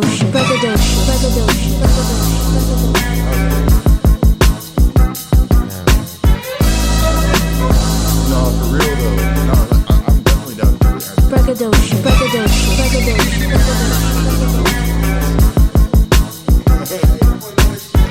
Nah, you go to his house.